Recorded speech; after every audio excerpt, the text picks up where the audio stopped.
It's Monday. It's the first. Whole lot of not a news going on except for Boba Fett and the snooze turnals. Oh yeah, that's it. I need something better than that. The snooze turnal, the nap turnals. There's something. Yeah. Good morning, kids, and welcome to Midnight's Edge in the Morning. Andre will be along shortly. He's dealing with the time change over there that we don't get here until next week. But welcome just the same. We have Script Doctor with us this morning. How you doing? I'm doing awesome. How is everyone out there in the chat doing, and how are you gentlemen doing? Best I can. We also have Culture Casino. How you doing? I'm fantastic. This is a happy Monday. It's the 1st of November. We have 6 days till my birthday, so I'm digging it, man. I'm digging it. Nice. I'm be old man. Then I get to turn 51. Old man. Old man. Well, you still look good. So, and the hair is, of course, envious. I know exactly. So, good morning, kids out in the chat. Looks like we have some regulars here. Like, who sends in? So excited for Book of Boba Fett. Well, we're going to talk about that here in just a few minutes as we get going. It at least has Chung-Li in it, so. Yeah, it does. We have Keely Chow here today. Good morning. We have Shum. We have Dash Attack. Good morning. We have Natasha swinging that wrench already, saying that we only need one more like to 100 at that point. Hopefully we've gotten well over that by now. We have Nikki D here. We have Zontar. We have Donnie Knupp, if I'm saying that right. We have DS Ford. We got Annabelle Sanchez. We got Dark Winter. We have Bob A as opposed to Bob B, who is also a member. Thank you for being here. We have Stephanie Janicek here. How you doing? We have Vincent McManus. Yeah. My eyes are kind of working this morning. We got Johnny Coop. We got the SEM guy. We got David Finn. How you doing? We got Troy Pacelli in the house. Says can't hear anything in the shower. Don't listen to us in the shower. You're gonna electrocute yourself. You can't get your laptop in the shower. Not unless he has that shower curtain pocket for your iPhone or iPad. Those are pretty handy. I actually bought a Bluetooth speaker for the shower so that like I could always. Why am I not surprised? As long as it probably takes you to fucking wash that hair, man. That's true. All right. I actually can listen to stuff. Not that I'm envious at all. No, not at all. I think I said hello to Willie Woodward, but hello again. We got Zer OM. Okay. Zero M. There we go. Zero. And yes, Humdinger, we're a little bit late. Sorry about that. But we were It was my fault. Chit-chatting. I was brushing my hair. Yeah.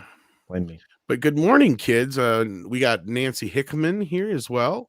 We have Duck Nation. We have N Fierter. How you doing?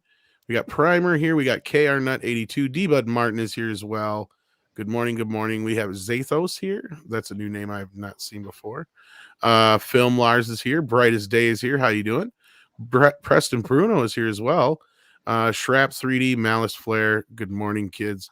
Welcome to the show, Judicon, and so many more. Sailor Sonic is here as well. I saw Lord Trinan. Welcome. I didn't see Mr. Tickle Trunk yet, but hopefully he'll be along shortly. I did see Lindsay. There we go. So we got a couple of wrenches in the chat. Say hello to the wrenches. Oh, Chef Nation is here as well. How you doing, Chef? And we also got the super chat already from so good morning to you. And welcome, kids. Yeah, it's been kind of a slow weekend in the news, but we did get a new trailer today, and there's some other stuff to talk about. We got a couple super chats coming in here already. One from HyperGuyver 2 says, the Boba Fett trailer proves that Star Wars fans are as bad as drug addicts. They hate it, but they are quick to consume it the next bit they're given. You're not totally wrong there on certain people, HyperGuyver, but speaking of hype, like in your name, I don't think there's too many people here on the panel so far that are buying into the fucking hype with Star Wars, but we'll get into that here. Let's see here. We had another couple super chats. If I don't lose them, because we love StreamYards. Zontar sends in 5 Canadian. Hey, how you doing? Hey. So saw Dune last night in a sold-out true IMAX theater. Nice. Ew. Great movie, but gave a minor headache. Soundtrack needs less industrial ambience and more bagpipes. I agree with you, Zontar. and I've heard similar things from people. I'm thinking a lot of times it's just down to your theater and how they got the sound calibrated and all that kind of stuff. Because a lot of other people have said they've had no problems like that in the theaters. So, have you seen it yet in the theater atmosphere, Culture? Yeah, it's amazing. Okay, and did you have a sound issue or anything like No. that? What about you, comics or script Dr. Jesus Christ? Where the hell am I at? It's not Comics. Well, comics. thanks for the compliment. Right? No kidding. No, I can't see it in theaters, but I did enjoy it. I do have an issue with the pacing, as I feared, but other than that, yeah, also the music. But other than that, It's because I was reading. what a something great else shot today. at doing Doom, and I'm looking forward to part 2. Me too. And yeah, I was reading something I should have been. Volcanus. I know I can get this right. Volcanicus Rex. Gotta wonder what IP Disney will screw up next. That's a good question. Oh, Hocus Pocus. Hocus Pocus is on the way. Now, is that book that's out there? Is that the actual story they're going to use? Does it have 3 girls that revive the witches and they have to try and stop I them? don't know. I just saw a book the other day that had Hocus Pocus 1 and 2 in it. It was like, did they already get the story out a year before the movie comes out? That'd be. I'm just going to be feeling a little bit sorry for Bette Midler, because that was her favorite role to play, and I watched it on Halloween with my girlfriend because, we watch scary movies or fun family spooky movies, and you can see that. Yeah, I can totally see an actress loving that Winnie role that she played, because it's pretty fun. So yeah, if she's coming back to the role and they're going to Disneyfy it in current age Disney, yeah, it's probably not going to be as great or as fun I as saw it an for the experience. first time this year. Yeah. Like a week or two ago. Oh, it's a silly kids movie. Yeah. I had to have seen it when I was younger. Just didn't really do much for me. Even though I knew a lot of people who made it and stuff like that, I'm just like, yeah, doesn't hold up. Oh no, not really. Double Back Again says, I saw Dune in IMAX. Thanks for the recommendation, Tom. Script, culture, and Andre really enjoyed it. I'm curious to see the box office numbers on that. We'll probably talk about that a little bit here in a little bit. But yeah, Steven is here. Good morning, Deleted Scenes. Says, hail, Tom, script, culture, wrenches, and chat. His mandatory at this point, it seems like. Greeting for us all, although we do not expect it. It is greatly enjoyed when he is able to join us and say hello. Primer says, new invention idea, surround sound shower speaker. I approve. Mm-hmm. I approve. Yeah. I'm not against this. No. I'm just trying to figure out why you would spend so much time in the shower. Well, look, if you have a steam shower, and you go in there for a quick steam and then shower off and all that, the nice warm, soapy. Listen to you and your fancy fucking talk. Oh, okay. A steam shower. Steam shower. Definitely building one in the new house. So, I guess you got a bidet too. No. Although that sounds like a good idea. Yeah. Actually, they make a toilet seat now that you can get that does all the business. So. Moving on.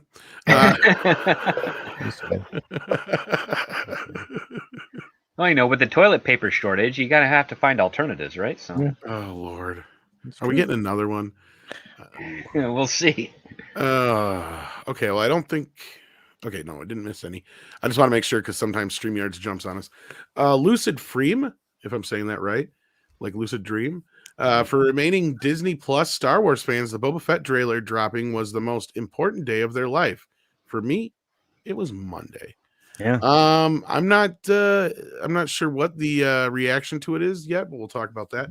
Xenobit says, I looked up some synonyms for the word eternal. Constant, continual, never-ending, perpetual, relentless, unceasing. Sounds woke to me. Well, not just that, it is eternal. The movie's 2 hours and 37 minutes long. Who has that eternity and to sit in the theater to watch something that isn't Dune? Hour 45 to hour 50 is the best time. Tops. Yeah. Especially for like an origin story. But here's your problem. You got 10 new characters you're introducing. 10. Yep. How many Guardians of the Galaxy were there? 6? 5.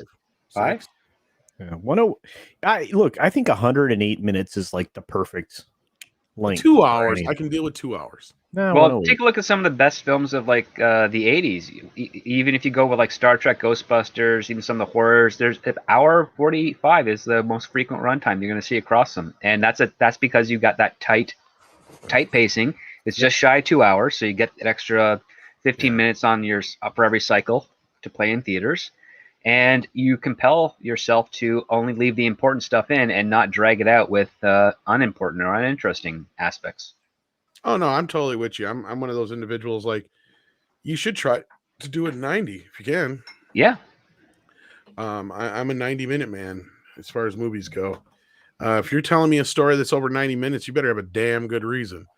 Yeah, and it better be Lord of the Rings. Exactly. Lord of the Rings or Dune or something like that. Or it's the special uncut non-theatrical release of Showgirls. Or something like that. Sure.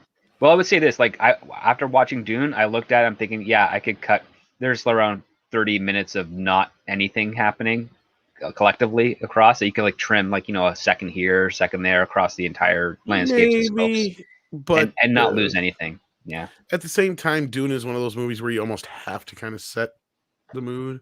You do. Oh, I don't think you'd lose any setting of the mood from that. Because there's stuff that you can focus on more that, and the preamble and the post you don't really need. So, well, there's that, and like a horror movie, you kind of need time to breathe once in a while. Oh yeah, well, a horror movie, you need something like you need that respite point. That's actually your bait and switch, where it's like, oh, they can breathe for a second, and then you exhale, and things are good, and then all of a sudden, Michael Myers bursts through the window, and yeah, but see, that's part of that game. I'm talking about here. You almost do just need that moment to slow down for a minute. Even though the movie isn't moving nearly as fast as something like Star Wars, you're getting bombarded with a lot of information. So, I mean, again, I thought the pacing of Dune was fine. But see, that's a very big story crammed into 2 hours and a half, as opposed to something like, fucking who gives a shit about the Eternals long enough to sit there for almost 3 goddamn hours. Especially if you're going to a theater where you got to watch previews and crap. What's interesting is, and I'm going to put it in these terms, some of the Harry Potter films are equally as long. I think there are 2 films that are nearly 2.5 hours, and that's the film you're having little kids try to sit through. But you're cramming what, like a 500-some page book or whatever? Massive tomes. No, massive. Like the script itself, the pacing for that screenplay that I read, which I mean, they did do some changes, but when I read there, it's a solid 2 hours. Yeah. And when I watched the movie, I'm like, okay, so they did this differently from the script. They did that. I'm like, it still feels like it's a solid 2 hours that just kind of stretched on a little bit in places that it didn't need to. But I understand why people enjoyed it. I mean, it just reminds me of the old Avatar syndrome where, that movie was a slog for me, but people loved it because of all the settings and the world building and all that other stuff. But I thought it felt superfluous because it wasn't about the characters. And I care more about characters than I do the setting. Because it's the characters I'm paying attention to, it's the characters I'm listening to, it's the characters that walk me through this world. So if they're doing their job well, I don't need to see an establishing shot for 20 seconds before the scene starts. I'm not going to argue with that too much, but that's just on the abstract like the thing. Titanic syndrome at the same time too, right? Like there was no reason for Titanic to be 4 fucking hours long. No, James Cameron. Yeah, that's where the Avatar thing comes in. It's like, no. Yeah. Dude just needs to learn some resistance and back off a bit. Yeah. Xenobit says, if you're listening to Tom's voice, guess what you were doing in the shower? Well, hello, kids. Yeah, that's an interesting way to start the morning. And in that case, I think we're going to start right there. Thank you for that, Xenobit. We watched the Boba Fett trailer. What seems to be the consensus around the campfire so far on the old bird script? It's got Chung-Li. There you go. Sure. I mean, like I was just mentioning, is like, why is Boba Fett still wearing the robes underneath his armor? That's kind of weird, but I think that's for toys. It doesn't. I don't recognize. This is the thing I also had with the Mandalorian. I didn't quite recognize Boba Fett as Boba Fett even in the Mandalorian. Yeah. But here's another problem: is it's not trending at all. Whoa, really? It's been out over an hour, right? 2 hours? Not trending at all. Yeah, at least on weird. Twitter anyway. That's weird. Look, I thought it was pretty meh is probably, in fact, I think people in the chat are like meh. Yeah, it didn't blow my skirt up. Tamora Morrison's awesome. He is, but I don't think Yeah. he's getting anything that's going to be serviceable for the No, character. I mean, you heard the voiceover in the trailer of Din Djarin, saying, "I hear you're on your master's throne" or some crap. And I don't know, man. Look, I mean, they already diminished the character at many points. I don't know. We'll see. Yeah. Look. I mean, so are we looking at this as it's going to be the same formula as Mandalorian, and you're going to get 38-minute episodes? I would assume so. Yeah. Planar Aspect, thank you so much for the $2. Who says, for the price, it better be good at 2+ hours. Yeah, that too. Yeah, you got to have a good reason to have a movie over 2.5 hours with me. Like, anyway, but no, like I got nothing from this. You're right, Culture. I got none of the feels or the desire to really watch it. It doesn't. Again, now I've said from the start, I do not have a Boba fetish. I have never been one who's been like, Boba Fett, Boba Fett, Boba Fett. Like, I never have. Never been one of those guys. And frankly, I didn't think it was all that big of a deal when he showed back up in The Mandalorian. In fact, I was more happy that The Mandalorian wasn't Boba Fett. And then they had to drag him in there, and I'm just like, hey, yay. Do you think that they criminally underused Timothy Oliphant? Yeah. I mean, I hate to go back. I would have watched his story for 2 seasons because nothing against the main cast of what the Mandalorian was, but again, going back to the characters, I didn't know anything about this guy. The stuff I did know was not tantalizing enough to actually get me invested. The first season had zero goal. The second season had a goal, but they didn't do anything with it. And I didn't like the fact that they introduced Luke Skywalker at the end in a way that doesn't make sense for Luke Skywalker. Like, I didn't recognize that as Luke Skywalker, not just because of the weird digital de-aging effects, but just the behavior itself does not recognize the Luke Skywalker. Now, some may argue that that's how he is in the books. That's maybe your case. From the movie, from the logical progression of the character, from episode 4 to episode 6, I don't think he would behave that way. And also, he wasn't even needed in that scene, and I'll explain that in my last episode of the Mandalorian review, which is getting pretty long, but I've been working on it here and there. It's a long one. Talk about edging a motherfucker. Yeah, that's why it's been so long. But aside from the actual busyness that I have in my real life, yeah, it's been a long time for me to work on that one as well, because there's a lot of issues with that last episode. Yeah, and Xenobit says actors are too obsessed with having the helmet off. Yeah, he didn't even wear the helmet hardly in this trailer at all. Like, I was like, I loved it. There were 2 scenes in it I thought were interesting, but look,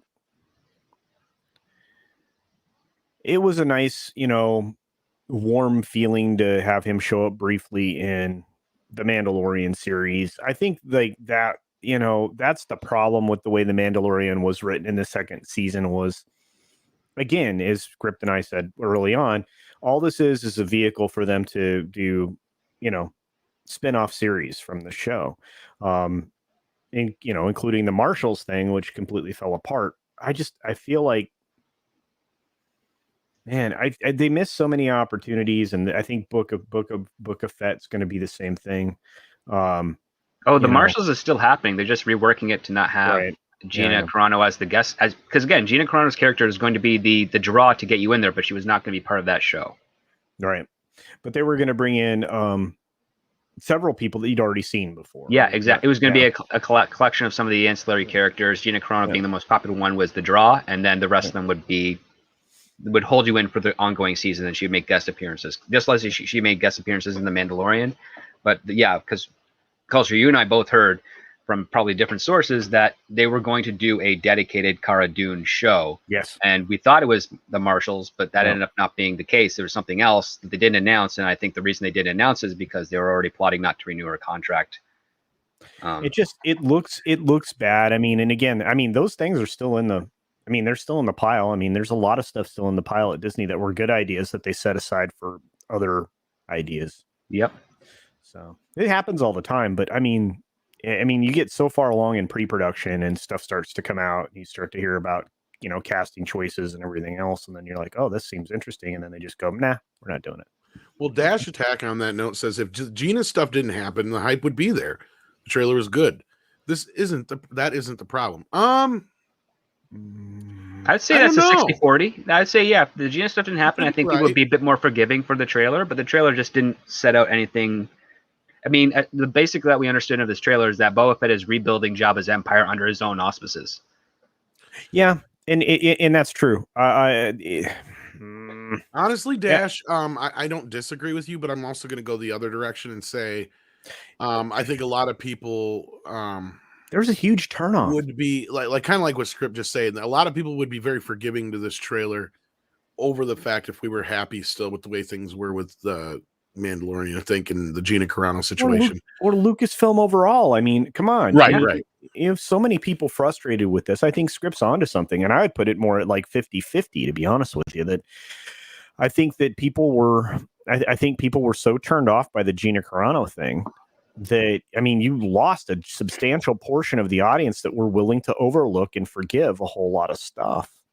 I don't know. I think they really have lost a significant portion of their audience, and I honestly believe that they know it, and that's the sad thing. And again, I mean, if as some people have indicated, Cameron Pasha amongst them, that they're trying to right the ship, or at least Chapek is trying to work at righting the ship, maybe we'll see.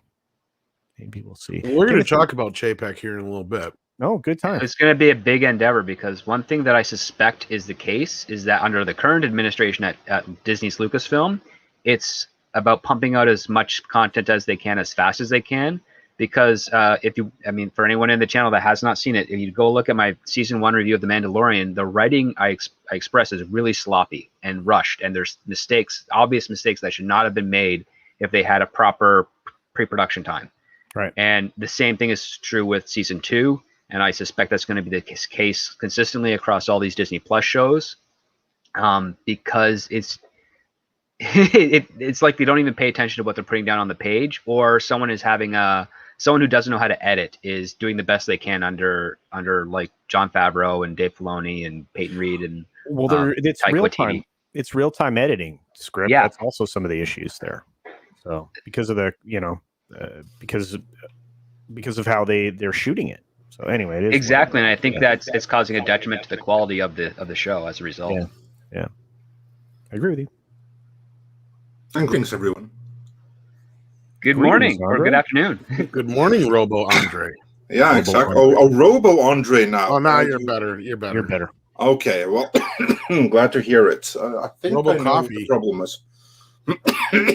So yeah, I want to rain support. So I guess you're still dealing with that cough, huh? Yeah. It just refuses to leave.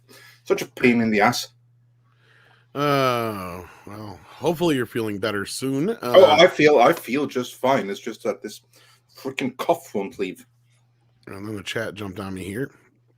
Yeah, somebody reminded in the chat. Yeah, Boba Fett is a fucking bad guy. Xenobit, where in the hell is Boba Fett?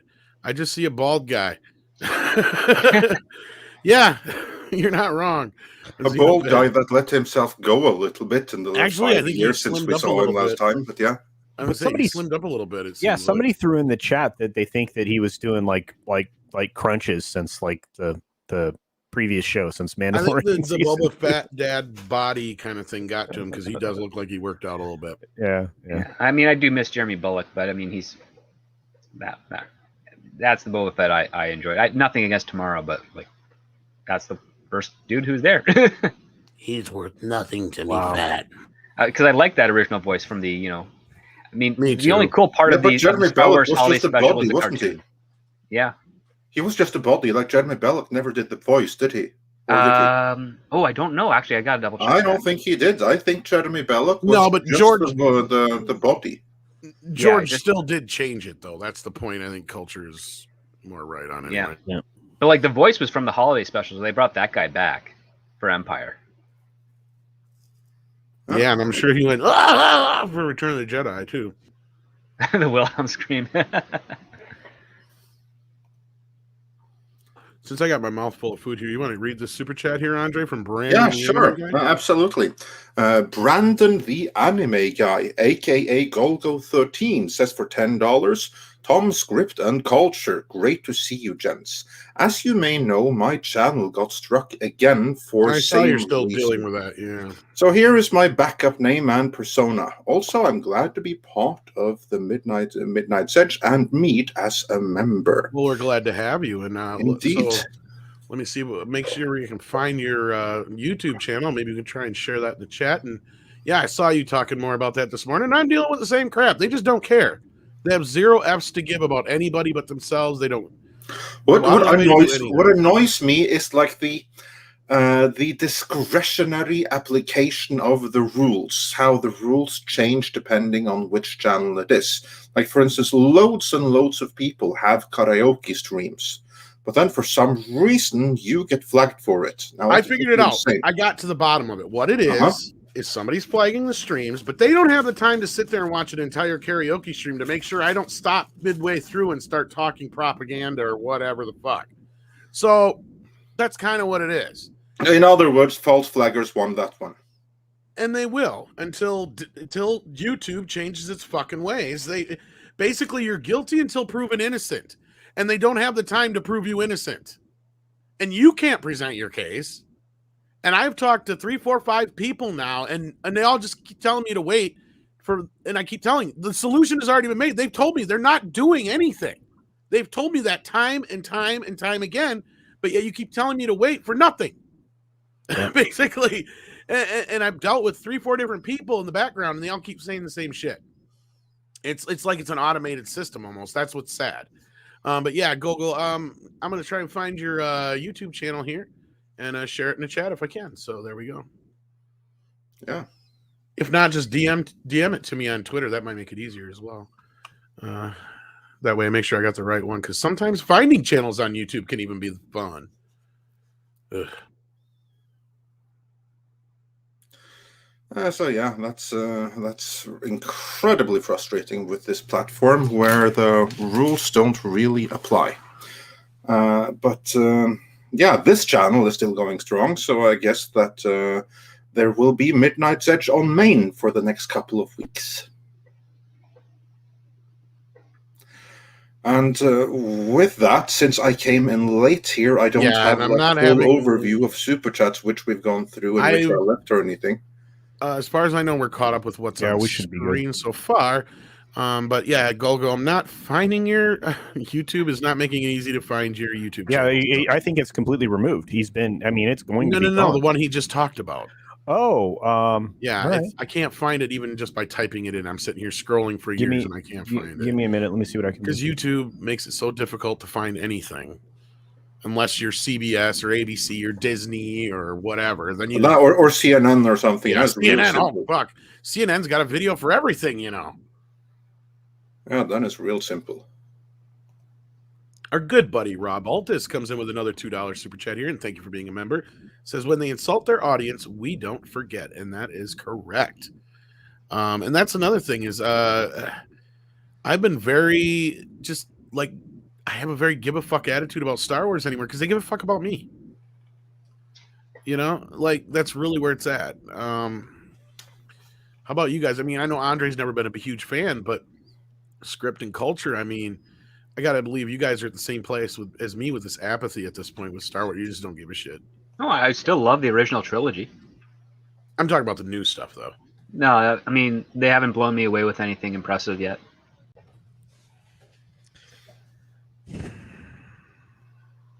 I haven't found anything that I've been excited about with Star Wars in a very long time. They kind of, again, they really emptied my joy bucket with the Gina Carano thing, you know, and at that point, I mean, I like that. Yeah, they did. They emptied it, man. I mean, and I always turn to Star Wars and some other of my favorite franchises to refill my joy bucket, right?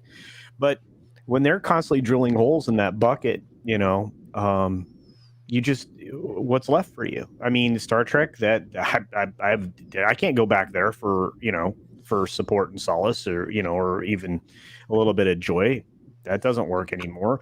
Star Wars happened the same thing. And again, I mean, if their ultimate goal is to remove all sources of joy that you have, then, turn back the books and your own physical media and stuff, because at that point, they have no control of that, at least not yet. But when it comes to all this other stuff like Star Wars, I mean, what do you say?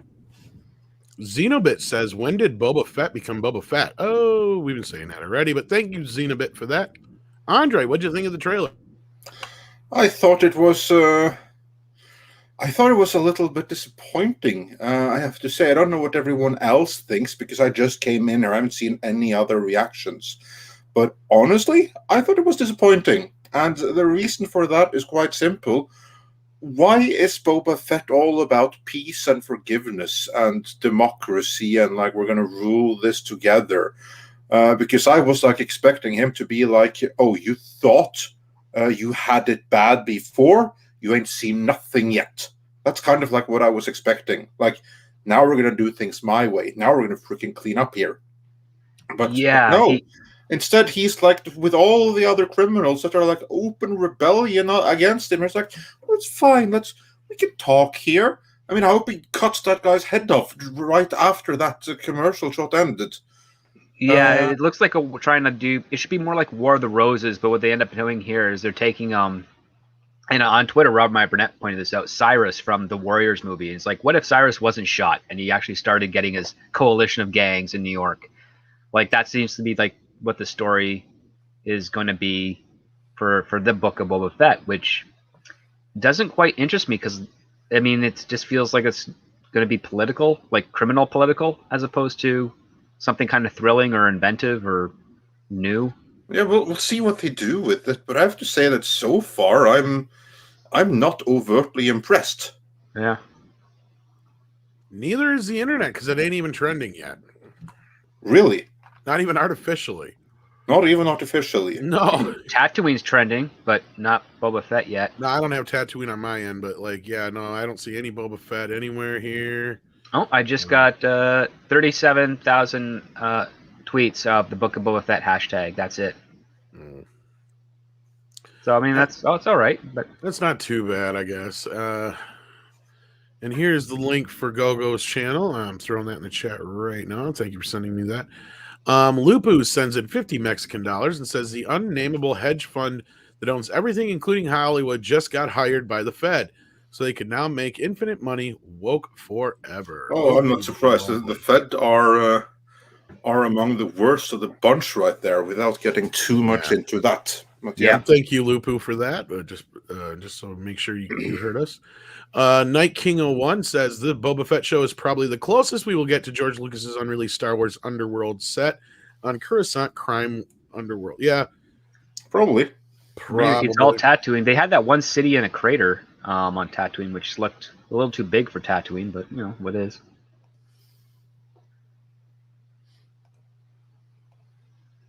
Lee Jones asking the important questions here, like how did he get out of the pit? See Robot Chicken, I guess that's canon now. I don't know for sure, but I'm just kidding. Far Out Cast, holy cow, what a Far Out super chat, $50. Thank you so much. Oh wow, thank you. Thank you. And he says for those $50, Disney pumping out content reminds me of the old maxim: you can have what you want, fast, good, or cheap. Pick any two. Yep. That's very, very true. That's a universal rule in life. I have found to be accurate as well.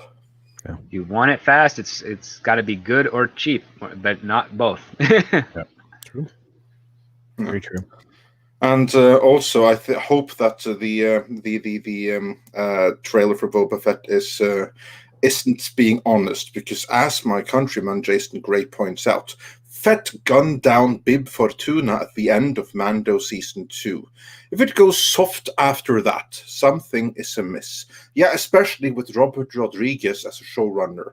So I think like they're just trying to fool the audience here. Ain't no that way could be that's the case. Real. Yeah. Nobody wants to be respectable. And with that, Tom, I'm going to just send you a list of all the super chats here behind the scenes so you can see if we've missed any up until this point. And then we can start getting into some of these main stories here. Don't you like my Boba Fett voice? That sounds like the guy that tried to play like the bad guy in the first Deadpool film. That sounds like Jason Statham a little, actually. Well, yeah, That's what it discount kind of Jason sounds Statham. like. Am I fucking wrong? I mean, You might be right. you may be crazy.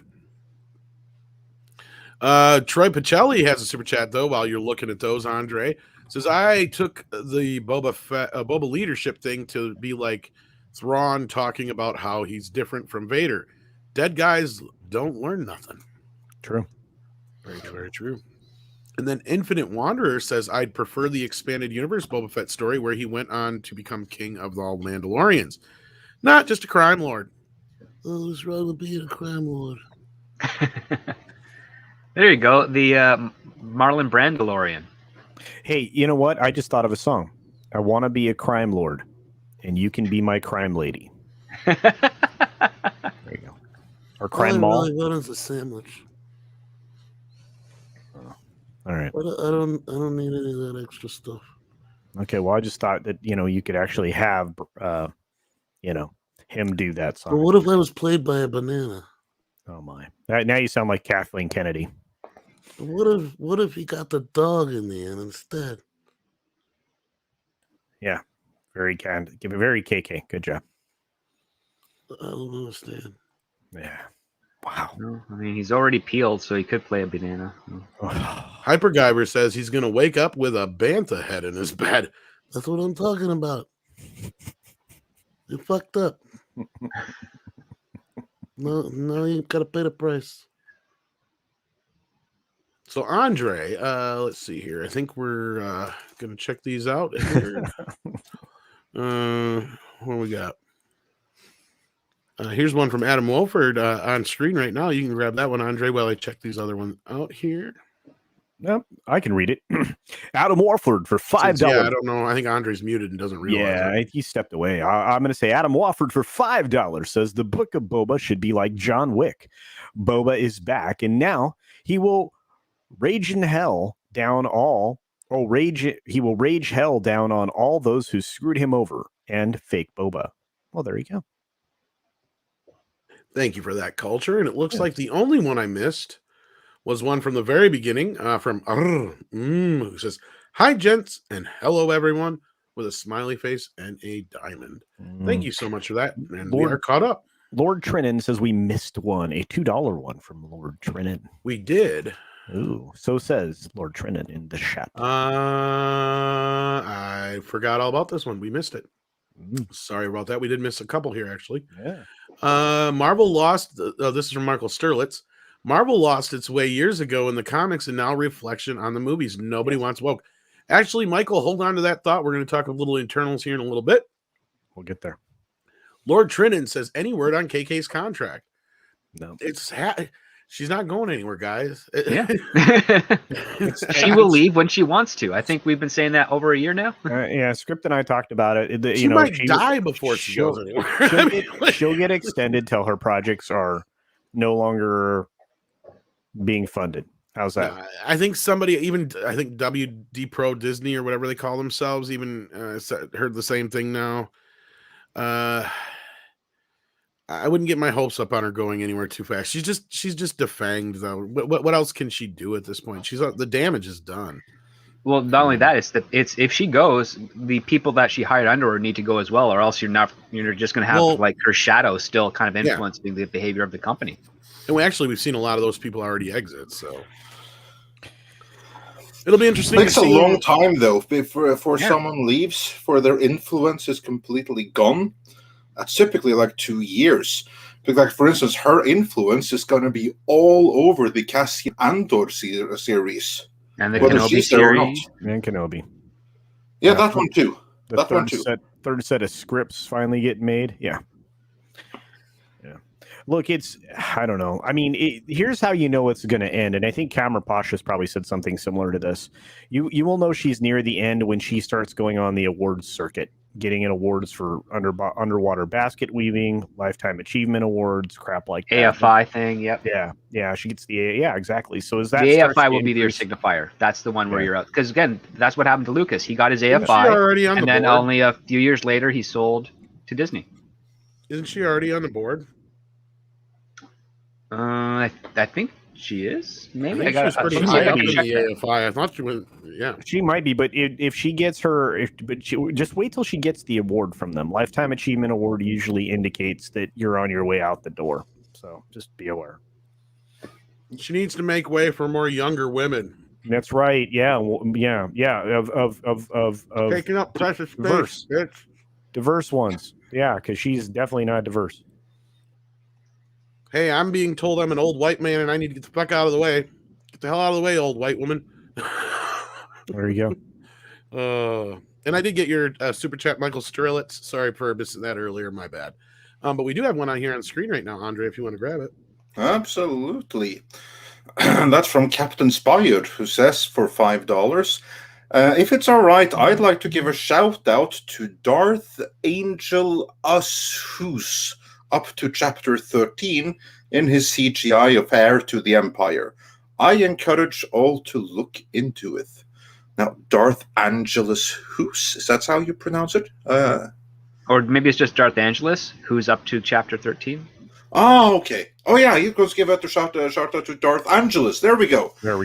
Thank you, Script. Of course, it took a script doctor to. Yeah, Darth Angelus. Yeah, well, you got shouted out there multiple times, one of them correctly. Yeah. And as Katsith points out, let's get into the main topics at hand. Now, I feel we've already discussed the trailer drop for Boba Fett. However, we have another story that actually dropped in the late hours of yesterday, which was Halloween. Halloween. So not too many people noticed it at the time.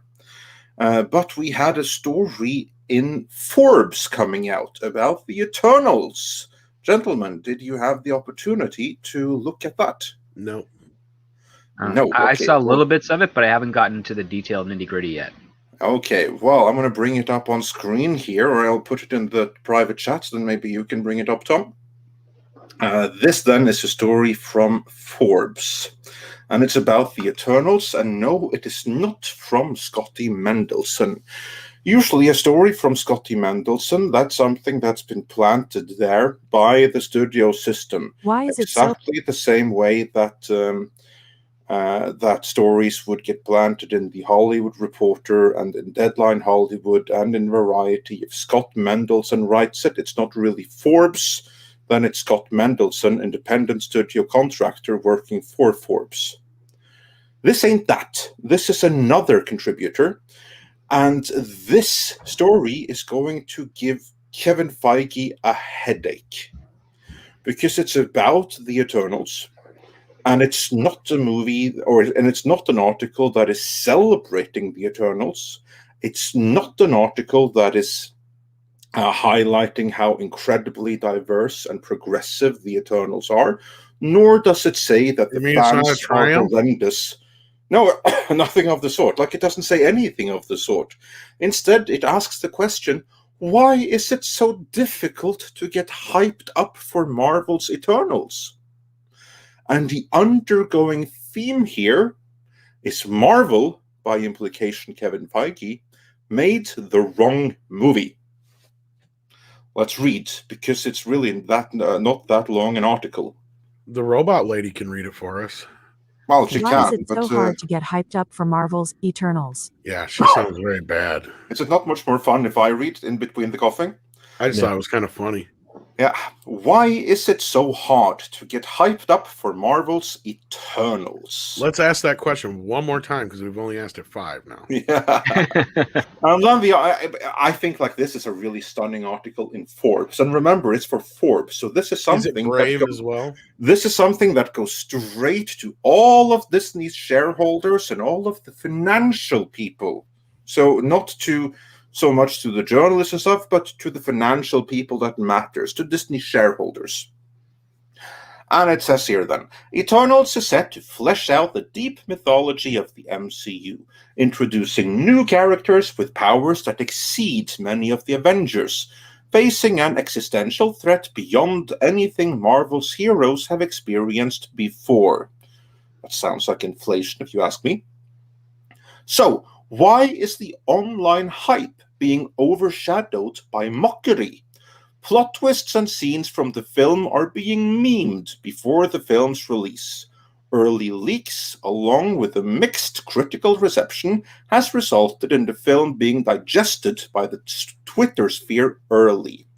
And then the article goes to show a number of tweets of fans mocking the movie. And here I'd like to point out that the Forbes readership, the financial types, the people who invest in Disney and other things, they aren't necessarily on Twitter discussing their social justice and stuff like that. No, they're busy earning money. So this may be news to them, how the movie is actually being released or received. And here it is presented to them, that the fans that the movie is made for are actively mocking it. So here you have the screenshots. One of them says, The Eternals is actually the world's first spoiler-proof movie because it is impossible to differentiate an earnest post from a shit post about it. And then he gives an example. Kingo, an immortal Bollywood star, teams up with Fastos, a technological god who blames himself for the atom bombing of Japan. And it continues. It brings up a tweet that says, Who cares about the Rotten Tomato score? I came here for the gay Eternal doing Hiroshima. And another tweet says, Holy shit, I thought the Eternals movie was coming out today. You mean I have to hear about this thing for a whole extra week? So again, Forbes is showing tweets trashing the movie to investors. And then it continues, the article. Early reviews have been unusually negative for a Marvel movie, with the film's Rotten Tomato score plunging since the release of the embargo, to the point where Eternals will open with a mere 60%, the lowest score of any Marvel movie ever. It's sizing up to be a potential misfire for Marvel, as the studio hyped the film up as an important piece of world building, a sizable piece of the MCU's ever-expanding puzzle. And this is important. Here Forbes asks the question on behalf of viewers everywhere. Are we going to need to watch Eternals to understand the upcoming slate of Marvel films and television shows? And then Forbes gives the answer. Probably not. That's the answer. Forbes says you don't have to see this movie. And then it continues. Marvel movies are designed to be accessible to kids, newcomers, and non-committal fans. You don't need to know the exact storyline of these movies to enjoy the next world-ending threat. Most of the lore amounts to Easter eggs, an occasional in-joke, and planting seeds for future hype cycles. And then it continues. Ironically, the most dense, lore-heavy Marvel movies, such as The Dark World and Age of Ultron, have been the most forgettable, despite proving foundational for future plotlines, repeatedly referenced through the MCU, perhaps being dull and overstuffed is the price of establishing canon. Now that's a snide against the MCU right there. Eternals has been tasked with introducing not just new concepts, but many, many new characters, with no less than 12 Eternals appearing in this film, not counting their mortal friends and spouses. 12? Although, It's unclear how many are going to be important recurring characters. I thought it was just 10, but Forbes says Jesus that it's Christ. 12. So again, Forbes is saying there's too many characters. And then Forbes goes on. It doesn't help that the Eternals' names sounds like a Wikipedia list of scrapped Star Wars sidekicks. Kingo, Druig, Makari, Sprite.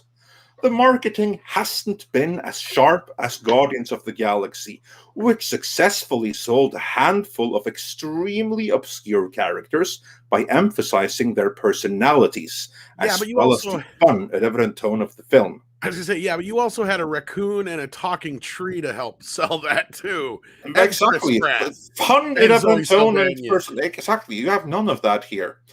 But it goes on. I mean, this article is completely trashing the movie and Marvel. Eternals trailers and posters feature the admittedly impressive cast standing around empty beaches, staring vacantly into the distance, like the perpetually confused protagonists of Lost. Frankly, it doesn't look like much fun, far removed from the samey, colorful world seen in Thor Ragnarok, WandaVision, and Loki. Multiple comparisons to DC films have been made by critics, which might be the most devastating blow to the Eternals hype train yet. Will Chloe Zhao's film really resemble one of Zack Snyder's stylish, sincere, and utterly lifeless stories? Nonetheless, the writer is curious to see for himself if Eternals really is a rare misfire and what it looks like when Marvel attempts some dense world building. It's hard to imagine a more deadly box rival than in that department than Dune. So yeah, they're basically saying Dune is real dangerous competition here. Not that it really matters if Eternals does prove to be a dud. Marvel just successfully introduced Shang-Chi, a deeply obscure character whose introduction proved unexpectedly delightful. Did they, though? I don't know, but Forbes says so. While Spider-Man and Doctor Strange sequels are around the corner, ready to utilize the multiverse for cameos, fan service, and setting the stage for the next big bad. If Eternals serves as a boring bridge to the next stage of a more ambitious and exciting MCU, so be it. I still don't see. I have not met anybody besides you guys in the YouTube sphere. Like, nobody in my personal life has seen Shang-Chi. Not one. Not a single person. And half the people I even ask about, they're like, what the fuck is that? They have zero knowledge of it. But like, Shang-Chi on the side, this article then is absolutely trashing the Eternals. No, and we've seen a lot Forbes before their release. Script and culture. What are your thoughts on this article? Why do you think this is being released on the eve of the movie? Well, I think it's interesting because this isn't the only negative side article that was released on Forbes about the Eternals in the last few days. I mean, the other guy that usually is kind of a shilly, the Tulsi guy, wrote something essentially, similar, saying, it's one of the worst worst rated films, one of the worst reviewed films that they've released. In fact, the guy was like, and I predicted it would go lower, and he's not wrong on Rotten Tomatoes and other places. Reviewers so they can try and get this thing bumped up over if you look at November 1 on Rotten Tomatoes, again, I hate Rotten Tomatoes. I mean, let's just be honest with it. But if you look at November 1, they are 1 for 1. Good review, bad review, right? What I make of it being released prior to the film, this story coming out prior to the film, is what Lindsay may have speculated in the chat, that it's possible that somebody from the Chapek camp is, reached out to this person, or that the people on the financial side of things are starting to wake up to the fact that these kinds of products aren't being consumed by an audience. Right, and it could be either or. There's still one more embargo yet to get through, and that's the newspaper embargo. Wow, just wait till that comes. That's some of the bigger named. I predict bad things, in the future of this. But look, right now they're rounding up over at Rotten Tomatoes to keep this fresh it's only fresh because they're rounding up. Exactly. Yeah, they're cheating to save it because They are, otherwise it would be rotten. And I have to say, this whole article, it reads like a post-mortem ahead of time. Like one of your videos, Script, your thoughts on this? Lots of things. First of all, I have to imagine that the swag bag for the critics was pretty lackluster compared to the other previous Marvel films, because it's rare to see something that feels like a little bit more of an honest opinion coming out of a critic, as opposed to them towing the line for Disney's own purposes.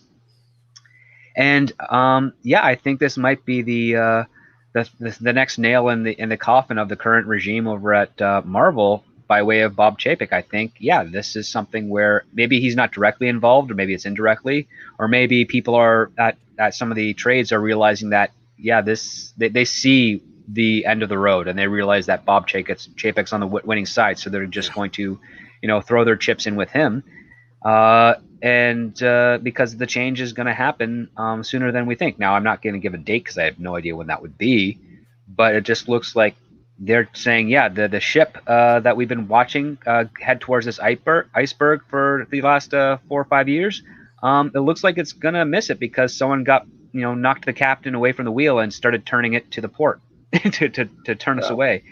It's going to take a while before we hit it, or maybe just scrape the edge, but it's not going to be as big of a disaster as we expected. And I think this is the first significant sign we've seen.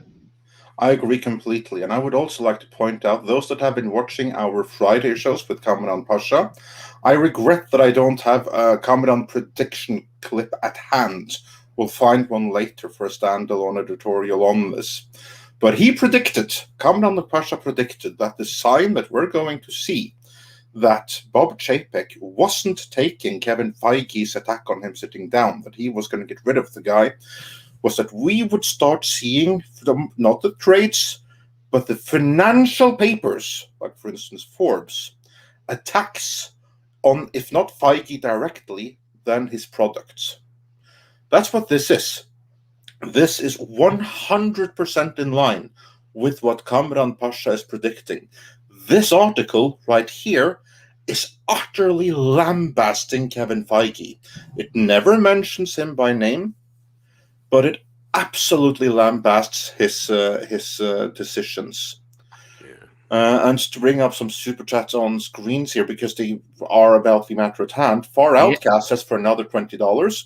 From what I heard, Eternals reviewers swag bags, complete lack of reach arounds. So, And Mags says, this is the one I want to bring up, Do you think it's a sort of 4D chess move by Chapek to get rid of Feige? That's absolutely what I think. If not against him, definitely to kind of like tug the leash and be like, yo, you're walking into the street, get back on the sidewalk. That's what I'm thinking. I think it's more of I think it's more of a power struggle.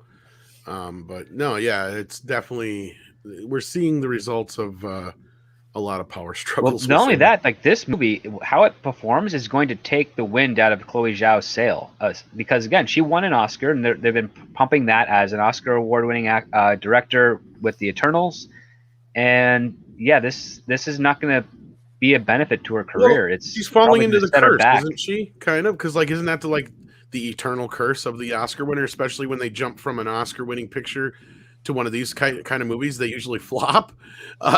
It's like historically that's the case from my recollection. I don't see this working out for her. I don't believe that, but what I will say though is that my impression is that she won that Oscar very much by default, because they were desperate for someone diverse to win it, and she was the closest match to it.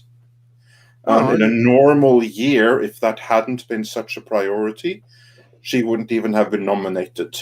That's You're probably right. How I understood it. But there is this thing, I know. Anyway, Luca Rock says Feige could take chances with certain films when he had the backbone of an Iron Man, Captain America, Thor, and Avengers films. He doesn't have that backup anymore. He doesn't, but he does have other things that they're slowly getting into the process, like Fantastic Four and X-Men. But before that, it's a Spider-Man and Doctor Strange. Better hope those work out.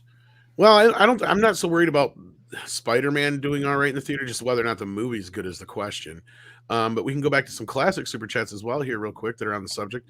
Adam Wolford says the Book of Boba Fett should be John Wick. Boba is back now. He will rage hell down. We got that one already. Did we get all that? Yeah, we did. Okay. Did we get the Captain Spire one? It's all right if I give a shout out to, yeah, we got that one too. Okay. Fox Die. This is where we left off.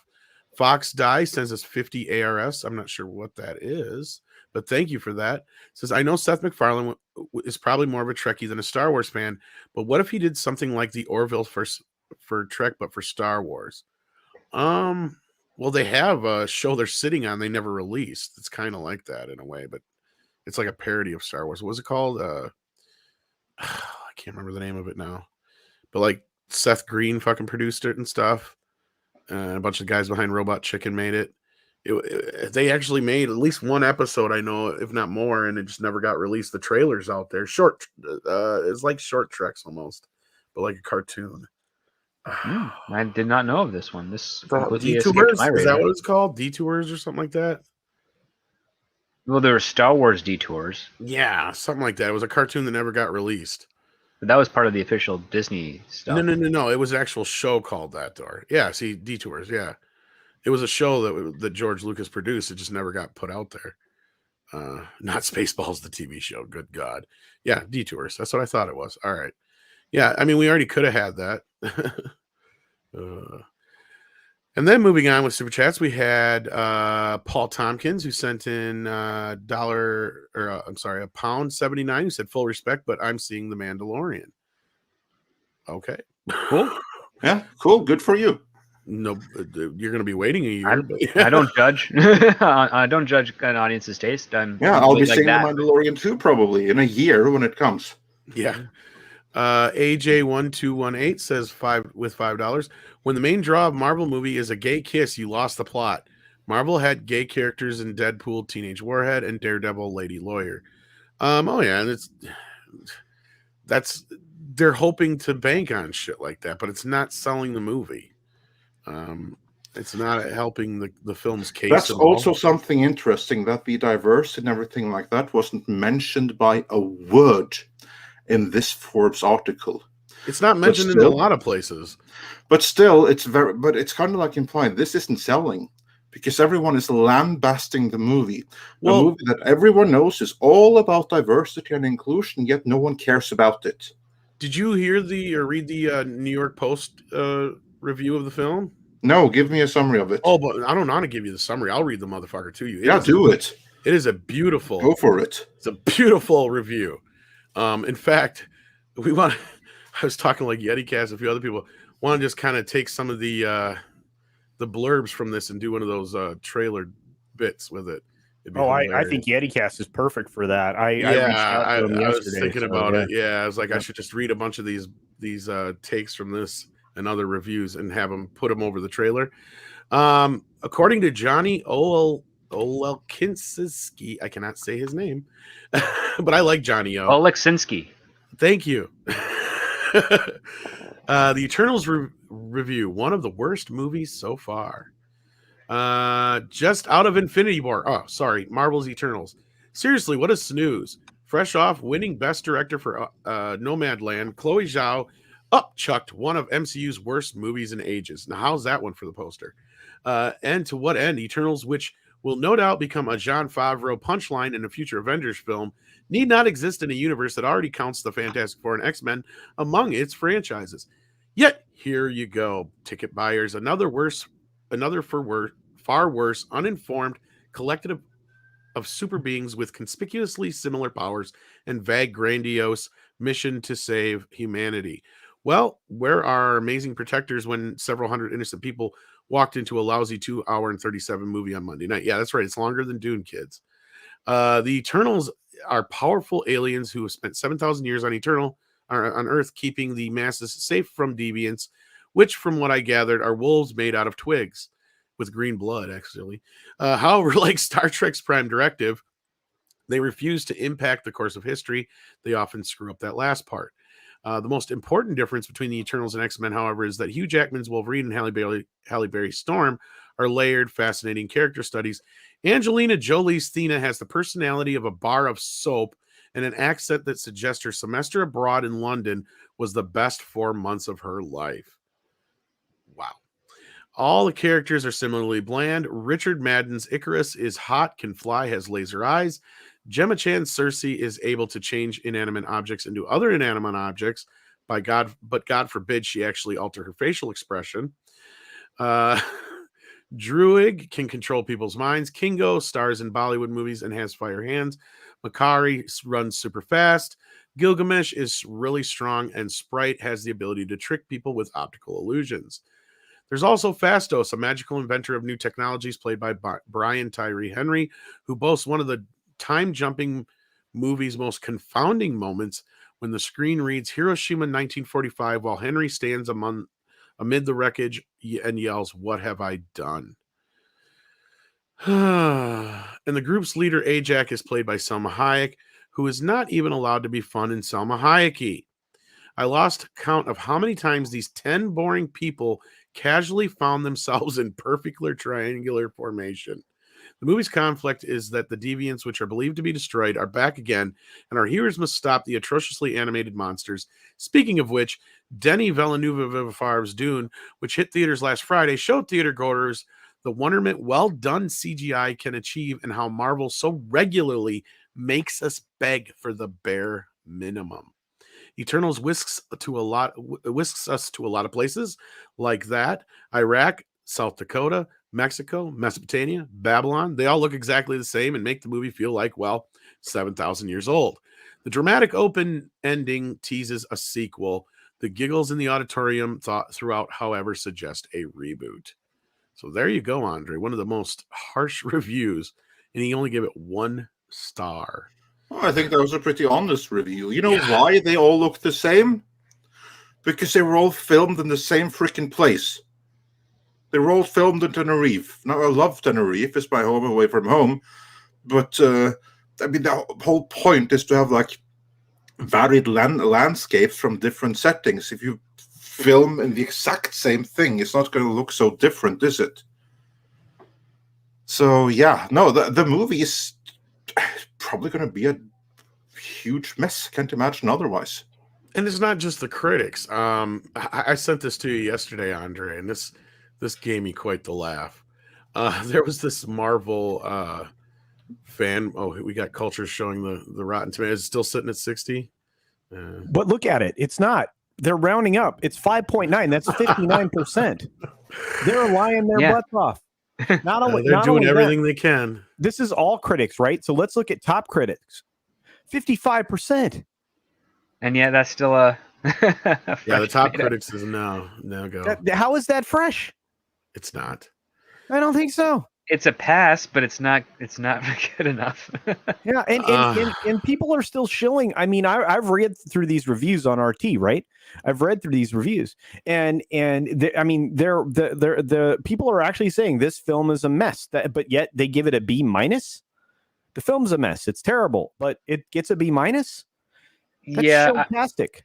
I've seen that for years. I even know people that do like screenwriting analysis, and they just trash on a movie or a script, and yet they still give it like, a B+ or an A-. It's like, why that doesn't reconcile with what you wrote. Like the grading does not reconcile with what you wrote. So be honest with your grading, or start lying better in what you write. Yeah, 60% is a D. 59% is an F. This thing failed. It's failed. It's not even out yet. Nobody's been on Rotten Tomatoes because they protect all of these properties so carefully. They're not letting any audience reviews in yet. And then they only really count or pay attention to verified audience, which means you have to buy a ticket through Fandango, which means they can then, negate your opinion or track you and then cause you no end of harm. This is the problem with the way this stuff is done. I mean, if we could appreciate what an actual film critic, a legitimate film critic, is supposed to do, then we wouldn't have to rely on people on YouTube or a Twitter or any of the other Odyssey, any of the other platforms, Rumble, Locals, all these other places, to go out and actually find legitimate information about a film and its quality.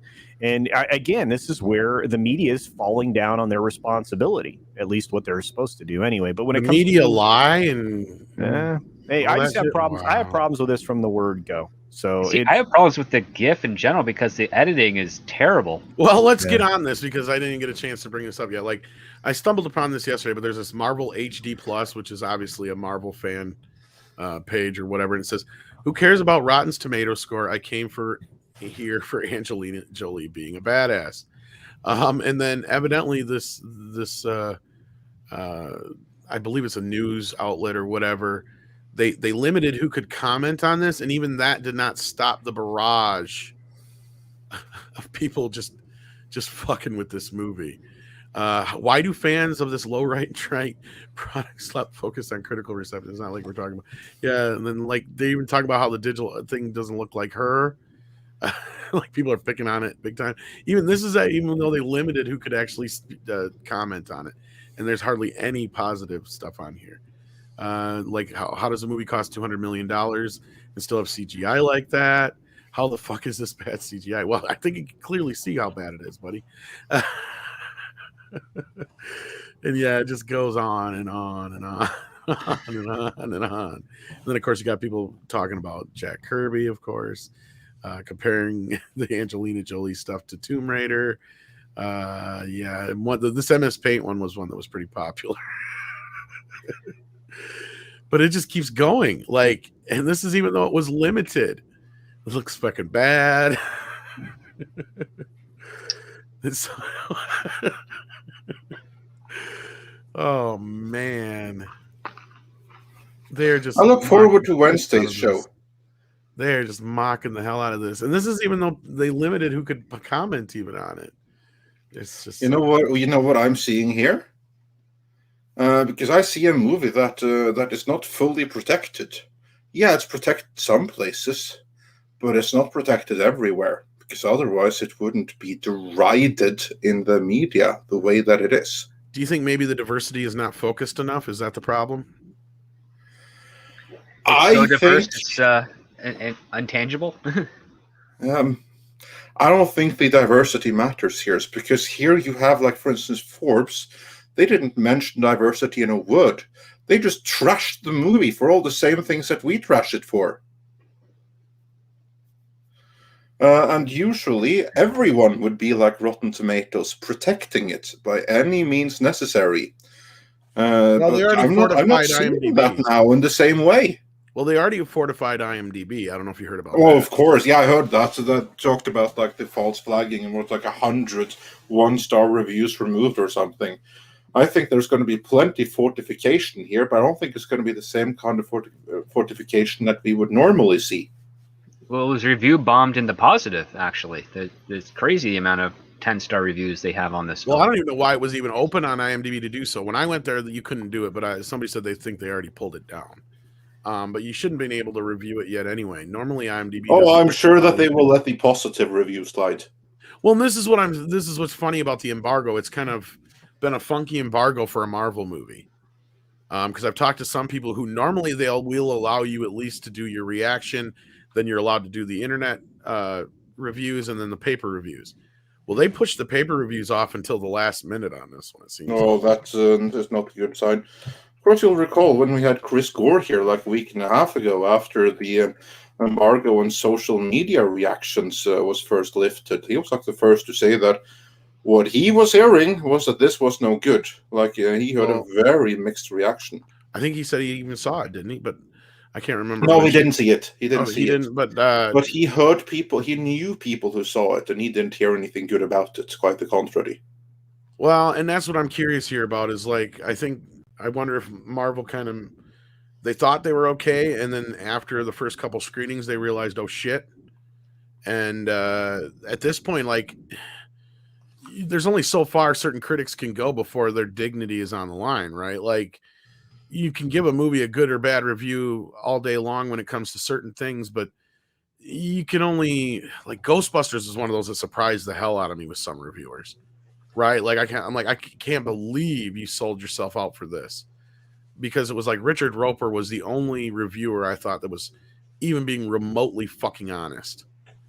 It felt like at that time. It was like, where the fuck are all these other reviewers getting this shit from? Because I don't even know which way you cut this. It's not or which movie they saw. Exactly my point. Yeah, because even at least Richard Roper went out there, was completely honest about it. And it's like he's got to be the only one who's not being paid off here or something, because what the fuck? But no, like I don't trust any current reviewers. I haven't in years. And again, to reiterate, Rotten Tomatoes is just an aggregator. It is not a reviewer itself. It is not an end all be all for anything. All it does is take all of the reviews, and it doesn't even do it it doesn't do a very good job of that either. And just kind of calculates a number and spits it out. We do have some super chats here though we can get to. Let's see here. Where did we leave off? I believe it was the Gay Kiss one, which we got already, which is AJ1218. Thank you for that. Then we had Old Taku Double D says Ethan Van Sciver did a video yesterday on how woke stuff gets government funding. I'd love to hear Andre's opinion on it. Well, Andre's been saying this, and so have we for years, a couple years now. Actually, yeah. So like that's nothing new at all. I mean, for years we've been saying that, like for instance, stuff like Star Trek Discovery and stuff like that, it's being propped up by a certain brand of investor that don't necessarily want a return on their or investment. expect one anyway. Yeah, exactly, because they have another goal in mind altogether. This trend that you have with wokeness and CRT and everything related to it, it's not natural. It didn't happen on its own. It's being actively funded. And I would like to go into more detail, but then the channel would be shut down quickly soon afterwards. So we're just going to have to settle for, Ethan Sciver is right, and this is no surprise, and we've been saying this for years. Yeah, because as we've been asked more times than not, aren't the money people going to see these things? Aren't they ever going to change anything? No, at least not for now, as long as the outside interest money is still involved. And that's why we're getting so much propaganda in our movies and television, is because of these outside funders and interest groups. Far Outcast sends in $20 and says, I think we got this one already, but I'm going to say it again. Why so hard to get hyped for the Eternals? A rhetorical question, if I ever heard one. Articles should have stopped with the title. Anything after that is merely an exercise of journalism onanism. Am I saying that right? Onanism? I don't see the word, so I can't. Onanism. Yeah, Onanism? I can't say. It's a new word for me to look up, I guess. And thank you for teaching me that, Far Outcast. And I don't see any reason to be hyped for it. There's nothing that it's bringing. That's what you oneism? Is that what it is? Journalistic onanism? Onanism. No, that would be onanism. Sorry, onanism. Yes, that's what I said. Onanism. Yeah. Okay, we got it right. It means masturbatory. Yeah, according to Q Vetus here. A new word, and it means masturbatory. Sweet. I learned a naughty word. Revcore sends in $10 and said, so if he didn't make the A bomb, we will have a million people. So if he didn't make the A bomb, we will have millions of people dead then. Is he happy with that outcome? People forget an invasion of Japan would mean million dead, not the hundreds of thousands dead. Think on that. I don't know if he's not happy about the outcome in the scene, but it's the shifting of the blame, unless I'm not getting the question or the quote here. Yeah. Well, we'll know soon enough. But to everyone wondering, I just want to say that please stop putting the name of the person rhyming with Oboros in the comments. Yes, this would be one of them, but please don't have this stream flagged by putting it there. Thank you. All I want to say about that. But yeah, you know what I'm doing on Wednesday? I'm curious. What's going on Wednesday? Yeah, what's going on Wednesdays? I'll be seeing Eternals. Ooh, yay for you! Yeah. Oh boy. and I'll be seeing it in time to be able to review it for Wednesday's morning show. Oh. All right. Well, I I have don't know whether to be excited for you or feel sorry for you, Andre. the latter. Okay, I feel sorry for you, Andre. Well, consider this then. I'll see it so you don't have to. Okay, There you sounds go. good. Yeah. And then I'll Luis Lopez break it down and Alonso. spoil it in detail. Luis Lopez Alonso sends in $1.99, says 3 hours of Boba Fett trailers still under 800K. Yeah, it wasn't even really trending earlier until just as we were in the middle of the show here. Captain Spire sent in $10 and said the original Sonic CGI were memed and mocked to hell. The result, it was held back to redo the CGI, then released, making it a reasonable success. You can't repair a crappy plot and characters. Exactly. Captain Spire. Now, yeah, there's a lot of people bring up the point. They had plenty of time to fix this because it was delayed as well, and they didn't bother. Same thing with Wonder Woman. Remember that mess? Oh boy. Yeah. I feel the same with this one here. Andrew M says my 5-year-old son doesn't even want to see this movie, but thanks to McDonald's Happy Meal toys, he likes the Sprite character. Well, unfortunately, that's not even Sprite. That's the sad part. Is it not? It's not the Diet Sprite. little. Like, I don't know too much about how they've altered the various characters, but this would be the little, I don't know, I guess a they them. Yeah, it's That a gender looks like swap-ish thing. Yeah, exactly. I don't know. Maybe like the character is transitioning or something. I don't know. But the one I don't that's know, the actress that plays the one that's played by a kid. But yeah, which she doesn't look like a kid anymore, which I think is going to be funny when they try to do a movie about this. But anyway, not their sequel. I mean, sorry. But anyhow, if they ever do, not that there's probably going to be anyone. Far Outcast did send in another $20 and says, this is the one we got. Sorry about that. From what I heard about the goodies bag, yeah, no lack of reach arounds. Mags then asks, sends in a $5 super chat. Thank you for being here, Mags. Says, do you think it's sort of a 40 chess move? Oh, we got this one too. Yeah, we got that one, and yeah, Max was of course entirely correct. Yeah, Luca Rock says Feige could be taking Feige could take chances with certain films when he had the backbone of Iron Man. Oh, we got that one too. So we're caught up on those, and we just need whatever newer ones have come in since then, Andre, and then we're going to be caught up. So I think we got at least 3 or 4 since then, I think. One of which I can bring up on screen anyway is RevCores. Says, I'm saying the people don't realize that the A-bomb was the lesser evil and he actually saved lives. Oh. Well, yeah, it ended the war quickly and did not prolong the skirmish between the U.S. and Japan. Yeah, that it did. And you were able to keep the bloodshed in Japan. So, yeah, yay. And a lot of people were warned about it and evacuated those locations, too. Some didn't because they just didn't believe it was going to happen. No, but I think I get what you're saying. Yeah, they're missing that point on top of just completely. Honestly, there's those kind of things I don't even think should be fucked with in movies like this. But anyway, Ram Bam 3000 says Onan was struck dead by God and he refused to marry his dead brother's wife, and he spilled his seed upon the ground. Well, thank you for that lesson there this morning. We appreciate that. Yeah, I know the story. I don't know the significance, though. What the hell were you talking about earlier? Onanism. Onanism with regards to journalism? Okay. Yeah. So, that has nothing to do with Onan, as far as I'm aware. But okay. I don't know. I'm being told all kinds of crazy shit. Sean Carter sends in $2. Says Tom Roper may have been honest, but was Mr. Furley? No, Mr. Furley was not an honest man. He was a jerk, and a nosy one at that. No, I'm kidding. We all love the Furleys. And then I can't get any more before that, Andre, so it's all on you now. Yeah, okay, well, I got them. Adamanthum said for $4.99, the 90s Ghostbusters cartoon was more diverse and well-written than the all-female Ghostbusters fanfic movie. Adam Wofford said for $5, so after each character's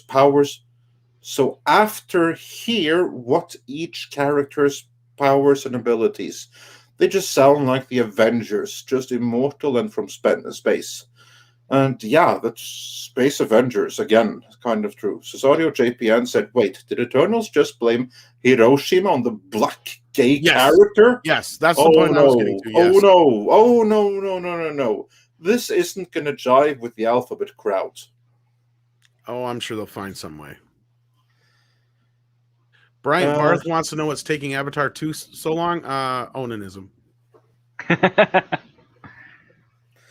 And AJ1218 said for $10, hit the like button or a diverse immortal will accidentally destroy your city.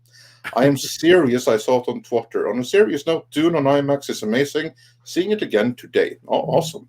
And no, we didn't skip yours, AJ12. You just might have missed it. So just that's the one I got right now. Yeah, just now. Yeah, I was gonna say. I thought we already got another one from him too. So yeah, we didn't miss them. We're just out of order a little bit. Sorry about that, bud. Yeah. And Super Blubberpuss says that a certain VPN software bogged down every device he had. No support, terrible software. Oh, sorry to hear that. Then we are caught up. So, what other news do we have other than problems that? like that with my software? I've used it all the time. Yeah, neither. I haven't had any issues with it either. Yeah, that sounds like another external problem, maybe. Yeah, a different kind of internal problem, but yeah, depends on devices one have. Like I have no issues with it myself whatsoever. But as far as the customer service, the same thing. But I'm not sure which means you're reaching out to them with. So that is another question. Darius Munchausen sends us some popcorn. Thank you for that. And then we've got a member comment here from Bashy Washy, who has been a member for 6 months at the Viking level, who says, "Hail panel, chat, and mod nighters." I like that one. I'm really done with Disney and the whole entertainment. You guys are entertainment in movies like Dune. By the way, Eternals is banned in Kuwait so far. Hail. I'm not surprised. Is it banned, huh?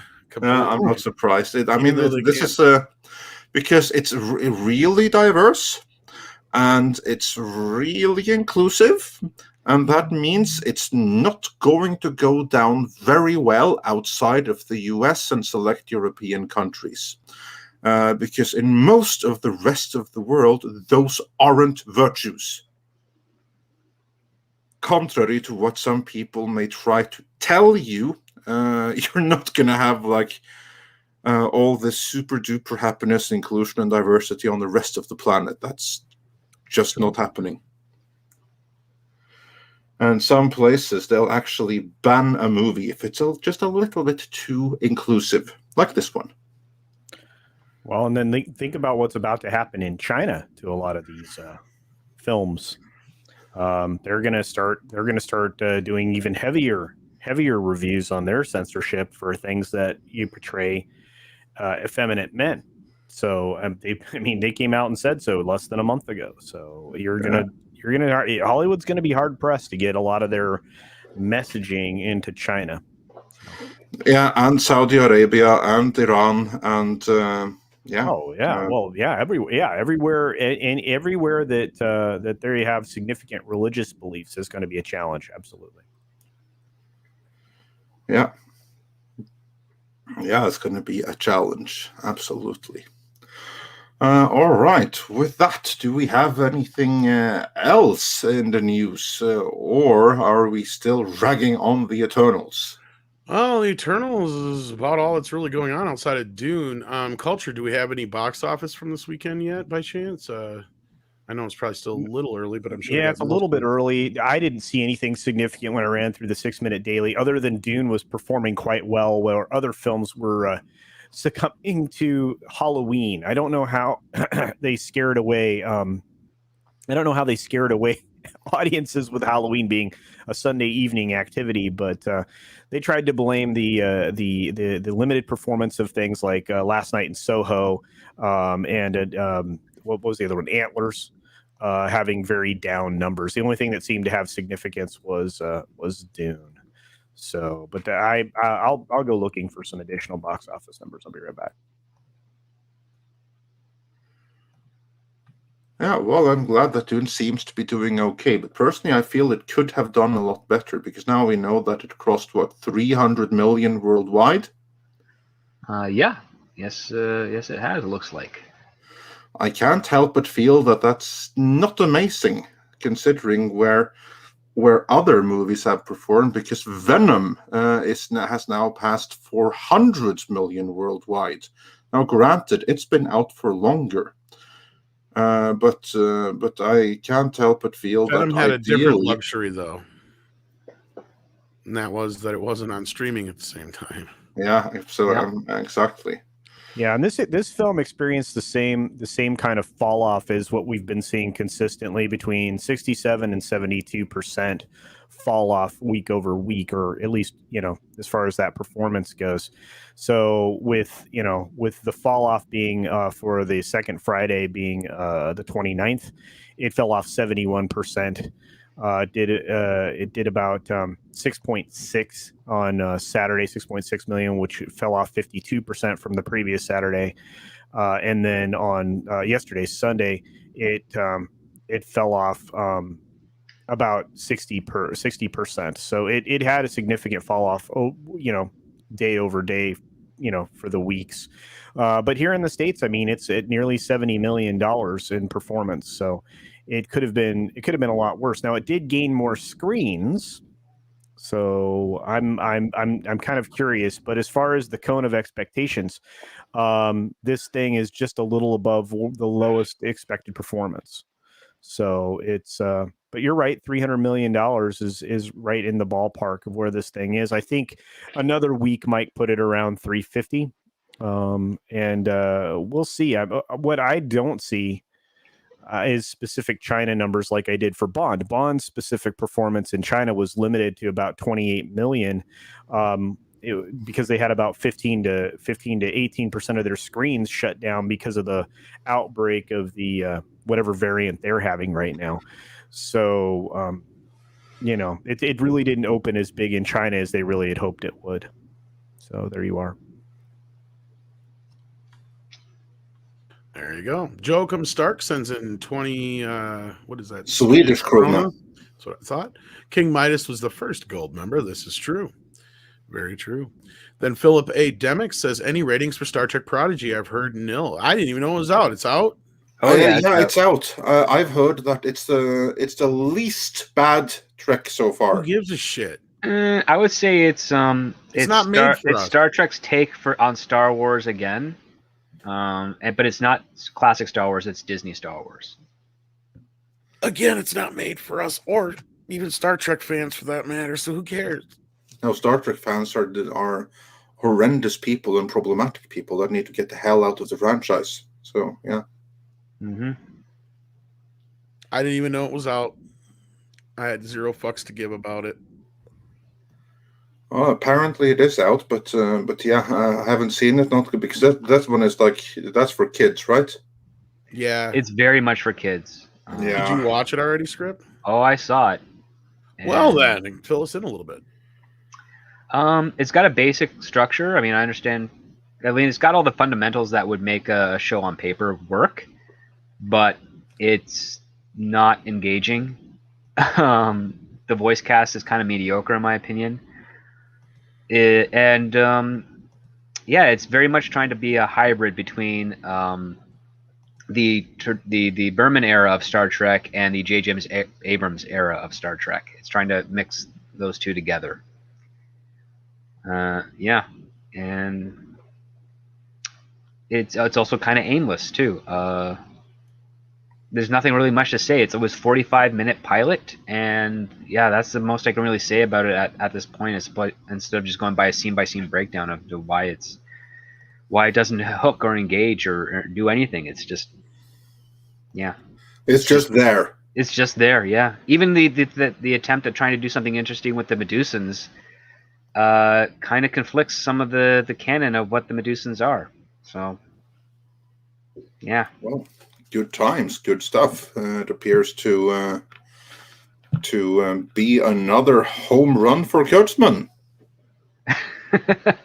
Yeah. That no one ever.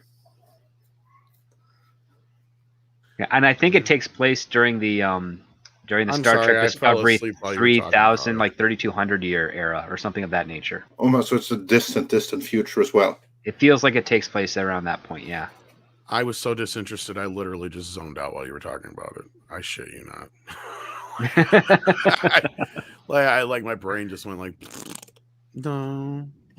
Well, at least I will thank you, Script, for taking one for the team and actually watching an episode, which is something that none of us will do. I would recommend avoiding it. like even the Kate Mulgrew coming back for like one line at the end did not. Oh yeah, this is what she was hyped up about. That was returning for this, wasn't it? I mean, she's not returning for anything else. No, Is she? No, not that I know. But this is, I mean, again, she was supposed to be the Admiral in Picard, but scheduling conflicts prevented that. Yeah, thank God for that. And then, yeah, so she's able to do the voiceover for this. So we'll see what happens. I don't even want to watch the second episode, so I'm probably not going to. But yeah, it's no, it has all the adventure tropes. It has all like it's very predictable. There's this stigma within the prison planet they're on that they don't want the person who runs it doesn't want anyone to find out about what the Federation was or how it existed or anything. It looks like traveling between the 4 quadrants in the galaxy doesn't take much time at all. Yeah, it's just a sad show. So they mastered it even faster than light travel then. Yeah, like maybe Slipstream is the Because thing. that was kind of like the plot of Voyager was just going from one quadrant to another was like, what, 20 years or something? Well, like there's Kazon. Yeah, it's like one quadrant to another is like, 20 years, 70 years from one end of the galaxy to the other. And like they have Kazon in here, so wherever we are, whatever quadrant we're in, it shares a border with the Delta Quadrant, and and there's a Federation ship in a junkyard somewhere that they've been looking for, and these kids find it by accident and then steal it to escape. Yeah.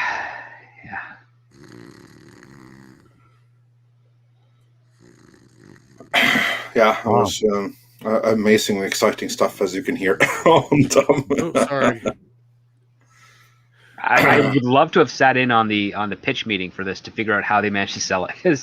You know what? I would have loved for you to sit in on that pitch meeting too. Ideally, as an executive, giving either the green light or something in the back with notes. I would just be blank stare, actually. If script, he would have been like, this would have never been made. He'd have been like, no. Go back and start over. This is fucking stupid. Why would there be a derelict ship and all this other business and kids and fuck this noise? Why does it have shield controls on the external hull instead of something internally like an engineering? Like there's some weird set pieces. Just the entire idea is flawed from the start. Yeah. So. Dash Attack sends in $5. Says, what chances of Universal making Star Fox, Metroid, and Zelda movies if Mario succeeds? Maybe Paramount can do Mega Drive's Alien Soldier for Andre. Well, this is a very good question.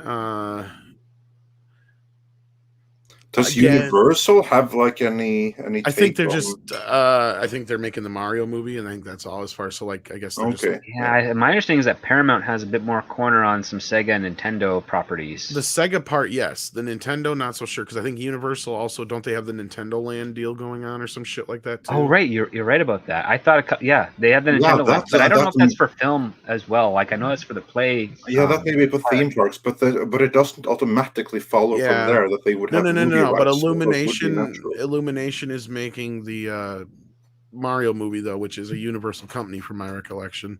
They're contracted with them, yes. Yeah, and then as far as it all depends. I believe those that you mentioned are Nintendo properties from my recollection.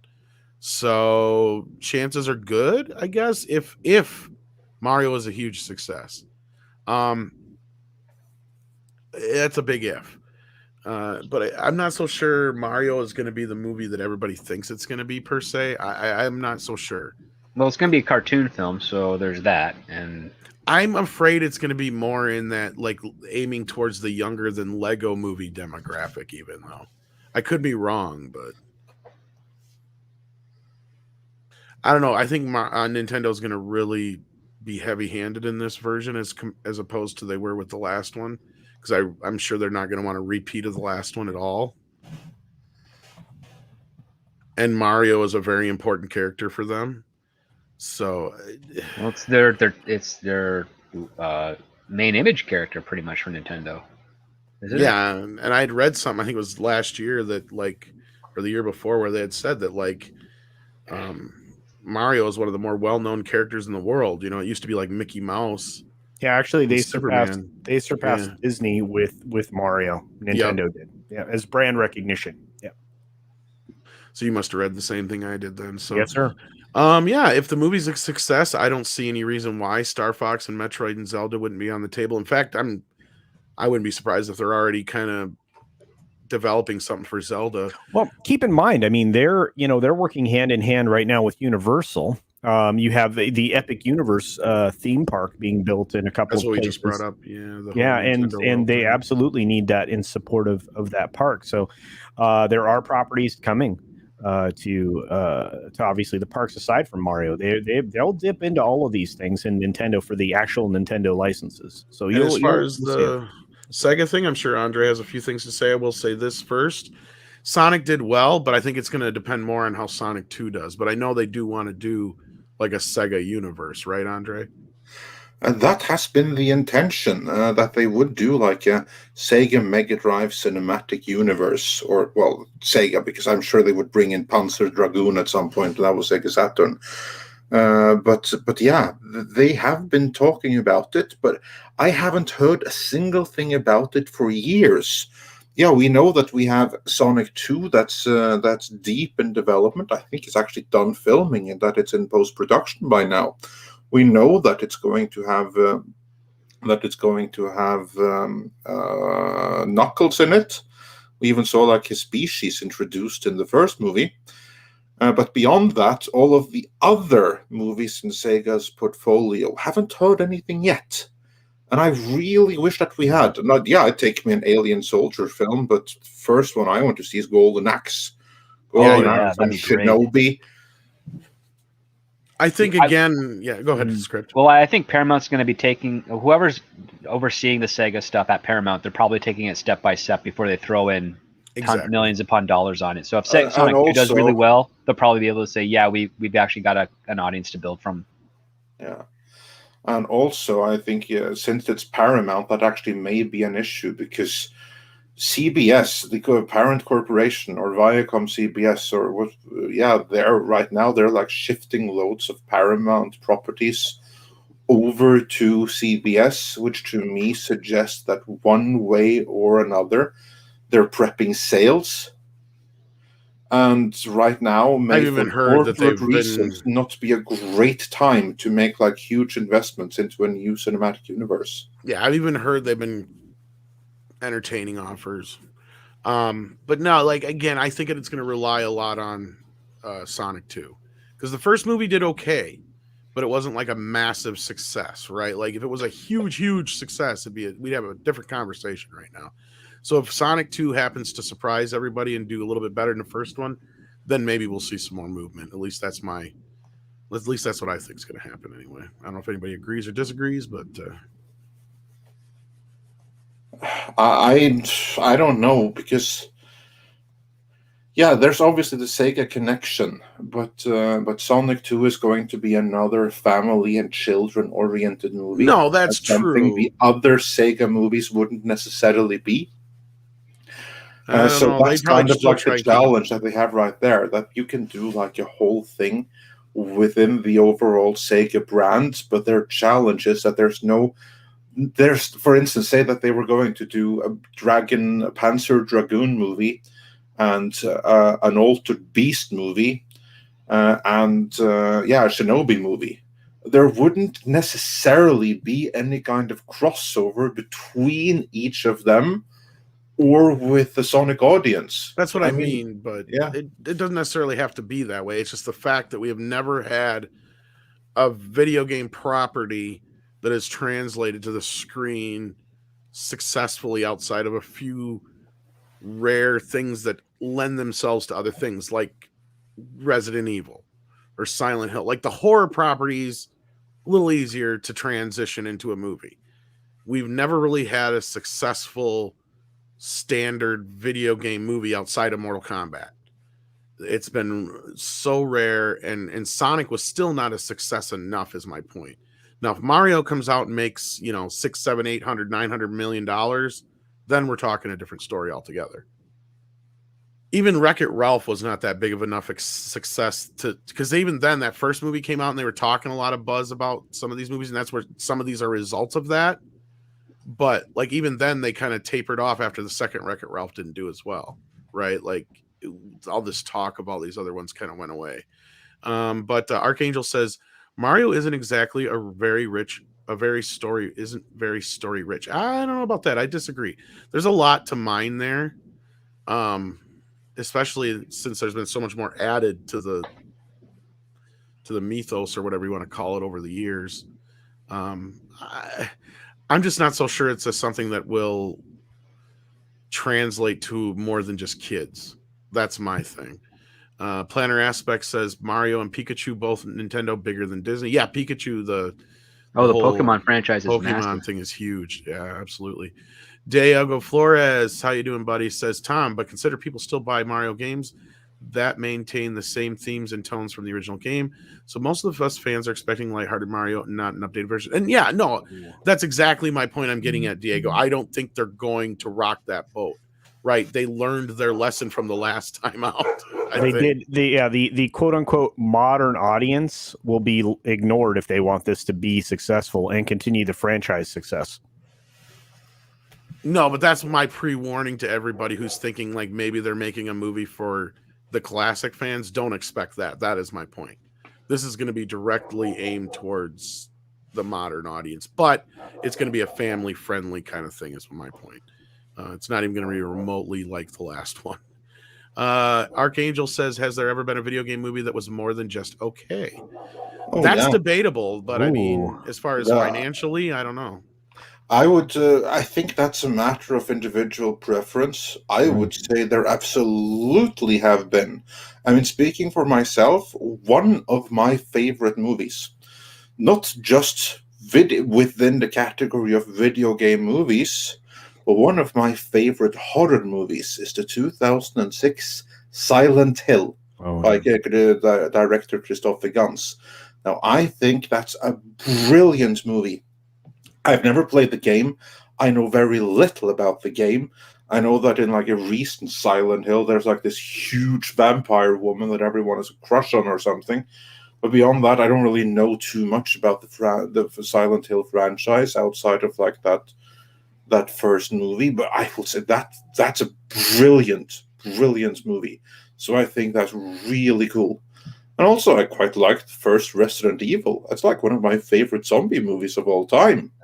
I mean, so let's not go and pretend that there's absolutely no good video games movies out there, because there absolutely are. You might not even, really consider them. And also, there's even one, and I'm sure people are going to freak out by this because I know nothing about the game that it's based on. Nothing at all. Never played it. Don't know first thing about it.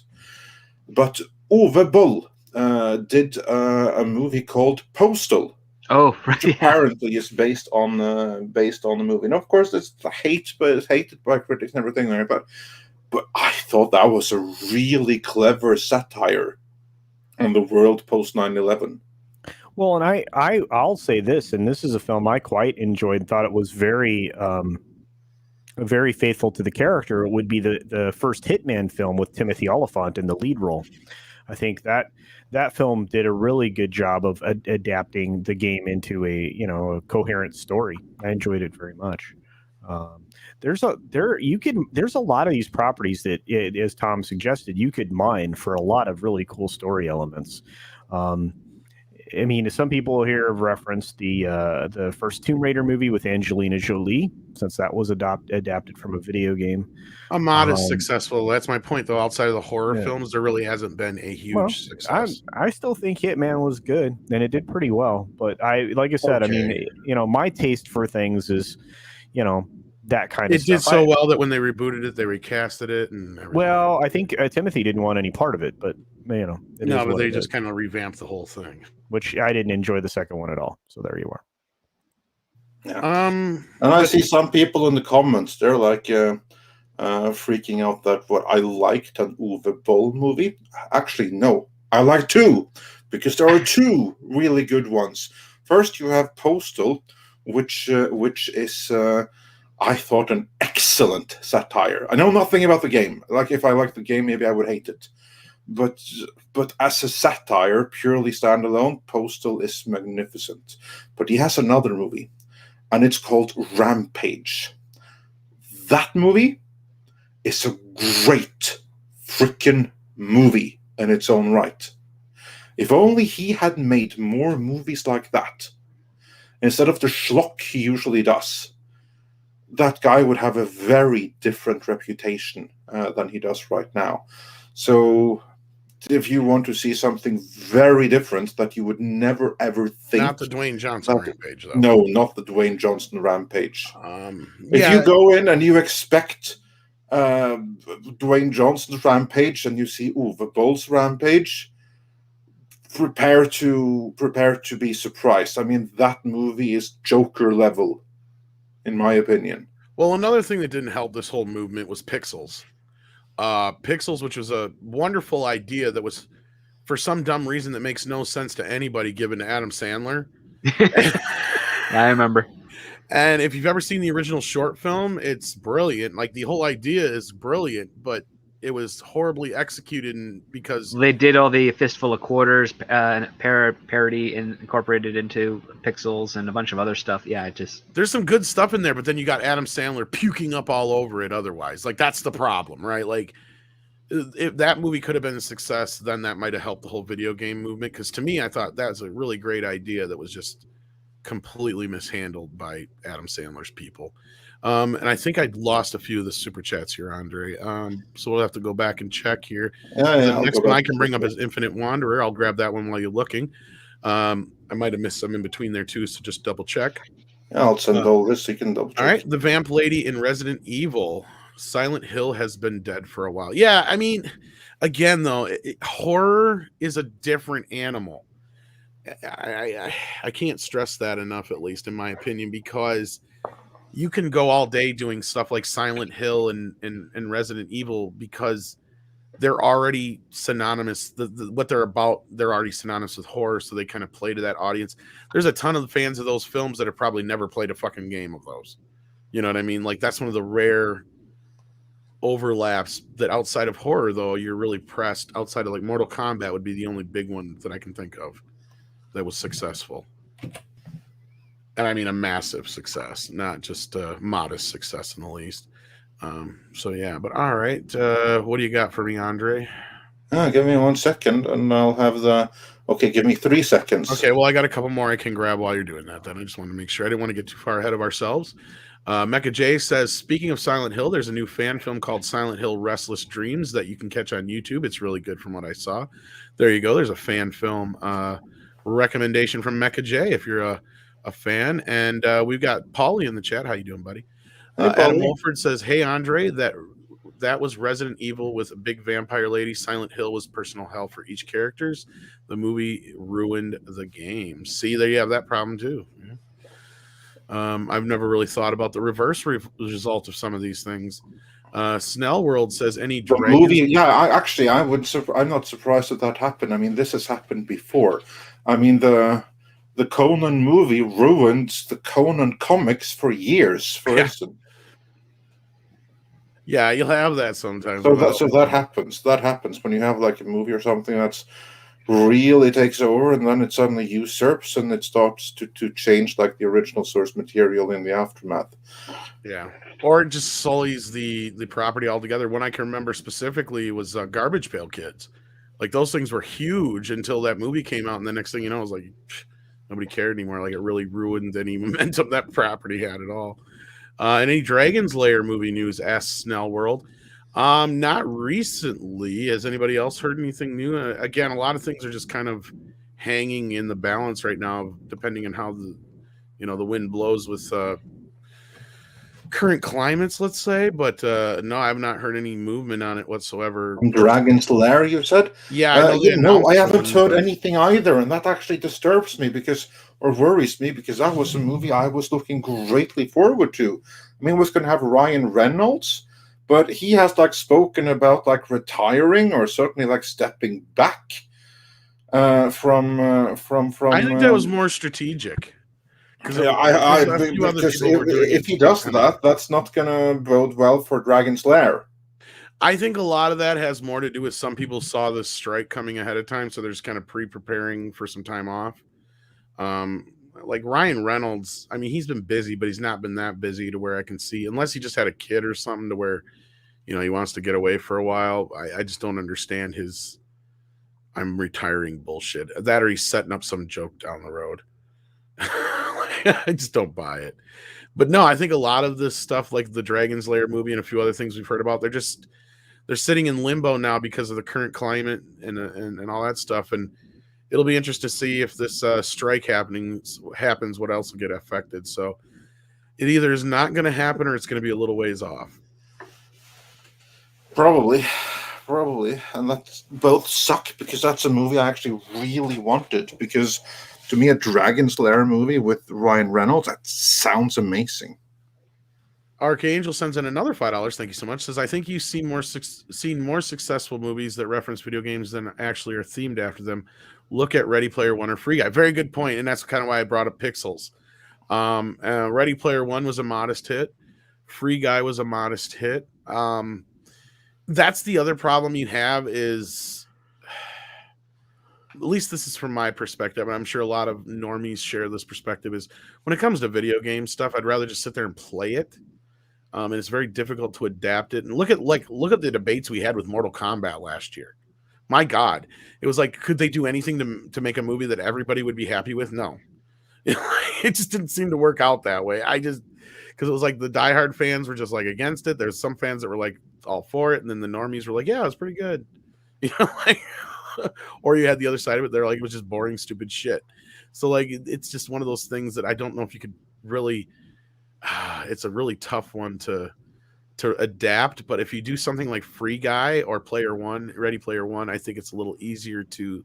That's where I think Wreck-It Ralph did so well, because it wasn't a specific thing that everybody already has like a preconceived notion about. Does that make sense? Kind of, yeah. And it's like ironic that those are very often movies that are inspired by something can do better than actual literal adaptations. Or like a movie that Andre still hasn't probably seen yet. You know, like the one with the kid, the video game. What the hell's it called? The Wizard? No. No, Jumanji? No, the one with the spaceships. God damn it! I just forgot the fucking name. The Last Starfighter? Last Starfighter. Jesus Christ. Yeah, no, I still haven't seen that. Well, they're rebooting that too. So I mean, well, yeah, they're doing a female centric gender bent thing, aren't they? Wait, whoa! Boo. Time out. Wait, I didn't hear about this. I heard about a reboot. Cool. What's this gender bent centric thing? Fuck what? Yeah, I think I that's just the heard one. a sequel. Hold up. Well, I don't What? recall exactly, but I think it was something to that effect. I'm going to lose it. yeah. Well, why would you mess with one of the better kids movies of all time? You know, For money, and Disney wants some. Yep. yeah. Except that it's not going to make money if they've done this to something that was Yeah, absolutely. but they don't beloved. know that until they try it. Okay. Well, they should. There's a history of this type of thing failing. This is what we Yeah. talk about all the time. Yeah, I know. We know that, but I'm saying they don't. Well, maybe they will now under JPEG. Because again, this is something that would have been like put in development under Iger or under Alan Horn. But there's a difference between like being put in development and actually seeing it all the way through fruition. So we'll see what happens with it. I think right now, anything that's not already in production is up in the air between just the current climate and the possible strike. That's kind of what I'm thinking too. Xenobit says, well, not a video game. Clue was a good adaptation. That was a board game. And that was like the only successful board game adaptation. Yeah, because Battleship certainly wasn't. Yeah, and Yeah. remember they were still talking about doing like Monopoly, the movie, and all this shit. Yet whatever happened to that?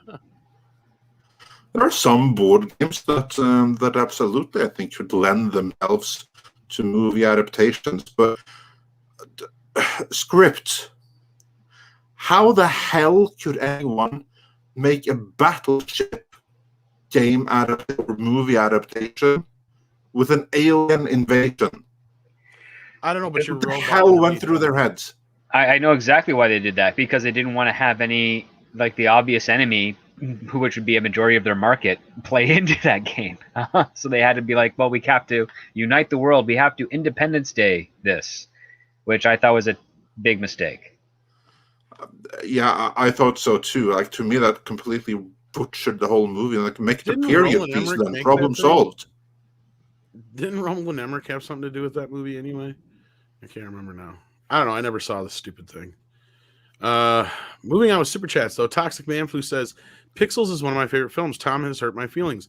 Not really. I own the fact that I have horrid taste in movie. No, the movie's good. It's just as soon as it cuts to anything Adam Sandler, it's stupid. And then the last part of how it was a great concept that was completely put in the wrong hands. I don't know if script agrees with me or not, but like the original concept, the original idea of it, I feel it could have had so much potential if you'd give it to somebody else. Like Adam Sandler, I felt like drugged that movie down. And Adam Sandler is the only reason that movie got made, because the people behind it just could not get the full financing. So, well, maybe it would have been better if it hadn't been made. No, the short film was great as it was. Just leave it alone. Well, sometimes a short film just needs to be a short film, and that doesn't have to be turned into a feature. I mean, like I said, the potential was there, but it was just it was that character, his character, the character story parts, the way the human characters interacted with the story. It felt like 2 or 3 different movies trying to play into the same thing, and it just wasn't working for me. I don't know, because I really wanted to like it, because there is some really great shit in there. It's Adam Sandler. And which really sucks, because I used to be a huge Adam Sandler fan, and Little Nicky was the turning point for me. It's like, okay, it was a turning point for a lot of people. It was like after that point, this is not the same guy. Something has changed, and I don't know if it was the money or he's just that detached from whatever. But I don't know. But yeah, Pixels. It was a great concept, Toxic Man Flu, and I don't fault anybody for liking it. I would never tell anybody you shouldn't like something anyway. But no, I totally get why you'd love it, because there's a lot of elements I do love about it. It's one of the better 3D movies I've ever seen too. Monkey Jeebus, yeah, Garbage Pail Kids are still huge, and they were huge, but I don't think the movie helped them for a while, because they did kind of fade into the background for quite a while there. The Mecha J sends in another one and says, wonder what your guys' thoughts are on the Uncharted trailer starring Tom Holland and Mark Wahlberg. I really haven't been that bothered to see it. Again, another video game situation here where I don't have any attachment to the game, and if I did, I really am not so sure I want to see a movie about it, because I'd rather just play the game. I mean, games are so cinematic anymore, right? Like, it's kind of... Well, and that's the whole point. I mean, and to be honest with you, I mean, some of the credit could be placed at Naughty Dog's feet for doing that. I mean, they made some of the most epic cutscenes as part of their game making, and there were points at which you didn't feel like you were playing a game, you were watching a film, and yet they can't seem to get it right when it comes to these types of movies. So there can be arguments made to not do this, to never try to take a video game and adapt it the other direction. As it is, video games are outpacing film and other forms of entertainment, as far as revenue and revenue growth. So I don't know. I mean, can you actually take people, from the genre of video games and move them into being interested in a film? They've been trying to do it for years. Look at Halo, how long they've been trying to develop that Halo property. Well, and that's not even the question at hand here, but I got to ask Script this, though. Yeah. Do you think that's part of the problem, is some of the better writers are in video games now, or what's the deal? I don't know about that. Because I've not had the opportunity to write in video games. I do know some. I know it's a different monster, but it is a different monster, because there's a lot of customization with regards to your choices in video games that you have to account for, and so that's a little bit extra complicated. But no, I don't actually think that's the case. I think it's because the video game has more runtime, more exploration for story, more exploration for character growth. It can seem that it is a bit more of a more alluring aspect for an audience, because again, it's you have these multiple outcomes and choices they can make. You can fail. You can the writing side of it is really just the dialogue and some of the plot beats, which are already kind of organized for you by the game developers as it is. So yeah, there's not really a whole much there. Yeah. No, did anybody watch the trailer? I didn't. I've seen. I don't even remember I've it. seen little bits of it here and there. I just had no desire. I saw it, and there were points of which I was like, okay, that's all right. I can I can see that, and there either the elements of like a little bit of platforming, because that's always been a part of that franchise. But I think the casting was poorly done, unless both of these characters show progress towards what the characters that we've seen in the games.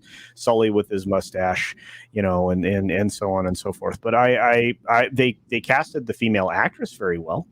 I don't know. I mean, I fell kind of the same thing with the Book of Fett. It kind of fell flat for me overall, but it didn't leave me with an impending sense of dread. How's that? That's actually positive, considering most media nowadays. Andre? That's such a sad state or verdict on the state of pop culture when doesn't leave me with dread is a compliment. It's true. It is true. That's the sad part about it. Honestly, I haven't even seen the Uncharted trailer. I could have, but I couldn't be asked. You can do it now if you want. But I've never played the game, so I have no thoughts on it. Based on what little I've seen from it, I thought that Mark Wahlberg might have been a good fit, but I guess maybe he's too old for it. I don't know about too old. What I think is he's absent some of the characteristics that you've come to know as the character, I think. But like I said, I mean, now this is the problem with entertainment when we encounter it is this going to be a faithful adaptation? I think that's the problem with most of this stuff, and it's really hard to do it with a video game. I'm sorry, it just is. You're able to do a lot of different things in video games. There's a lot of interactivity. You can't really deliver that same kind of experience to the audience. So adapting it will be even harder, I think. I think that's why a lot of them are, such hit and miss. But again, that's just my opinion. And like I said, I mean, at least I didn't feel awful after I watched it, And that's and now I can't say that about everything else I've seen trailer wise. I guess anyway that may seem very superficial, but that's my I see what you mean perfectly. Yeah. I absolutely see what you mean. All right, and then now that Sadie's done barking. That's why I was so quiet there. We got a couple more super chats to get through here. Thank you for that, Mecha J. Sorry I didn't watch the trailer and I can't really comment on it. But yeah. Let's see here. We've got one from STR Red Wolf who says, why couldn't they have picked up on SNK's Metal Slug series? It had an overall plot, the rebel army taking over the world, and no country ties. I'm not too familiar with Metal Slug, but if there's somebody else here who wants to comment on it. I know those games. They're awesome. They're brilliant. I mean, they're not on the Sega Mega Drive, but they might as well have been because they're like from the generation just after that. I think that they were they weren't on, which console were they on again? Like I played them in emulation. I think they were like on the 3DO or something like that. Anyway, those were brilliant, and they absolutely could be made of. Like, you can make a movie adaptation about anything, as long as the will and the intention is there and the money. I don't think that the Metal Slug series was ever popular enough that it ever got enough interest that anyone would want to pursue a movie about it, although it perfectly well could be done. But then again, you could also make a movie about worms. Chameleon. There's many things you could, but that doesn't mean that someone is going to want to fund it and put it on their platform. And Metal Slug just came into the we think not category. There you go. Brian Barth wants to know our feelings on the Super Mario Brothers movie. I can tell you real quickly, Andre and I think it's a great steampunk movie, but it is not a good Mario Brothers movie. Yeah, exactly. Steampunk, cyberpunk. Or cyberpunk. It's a great cyberpunk movie. Sorry. Yeah, it's one of the best cyberpunk movies out there, right next to Johnny Mnemonic and Death Machine. But Super I'd rather Mario, watch it is Mario not. than I'd rather watch Mario than any one of those two, to be honest with you. Yeah, exactly. But, Plus, it has a great soundtrack. but I'll place it in the same category as those. Snellworld says they already made a great Halo movie called Halo Forward Until Dawn. Well, there you go. I did not know that. Was that straight to streaming or video one or something like that? Like an animated one, I believe. And with that, it's the last of the ones I can bring up on screen, I believe. And then I'm going to go back here real quick and check and see which ones we may have missed. While I'm doing that real quick, let's see here. Got that one. Here's one I don't believe we got. Adam Wolford. Hey, Andre, that was Resident Evil with Big Vampire. Oh, no, we did get that one. But I did see somebody else mention, I think you're thinking of Flight of the Navigator, not The Last Starfighter, as far as the female reboot. Archangel G says, I will admit Silent Hill was an amazing film. Point taken. There you go. I don't think we got that one per se, but okay, here's one that I know we didn't get, I believe, at least. Infinite Wanderer, who said the problem with video game movies is, in my opinion, that games are interactive, but movies aren't. Also, a longer game is over 50 hours. A long movie is 3. Also, the Borderlands movie is gonna suck. Yes, and Infinite Wanderer, that's something I was kind of getting on, and I think Script and Culture both touched on as well. I mean, another great example of that is where I was saying earlier, where we have better, like, movies, or the games themselves are more cinematic than some movies.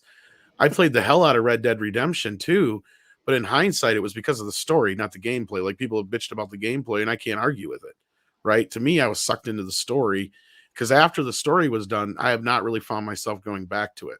So right there you go. That's a prime example of something like that.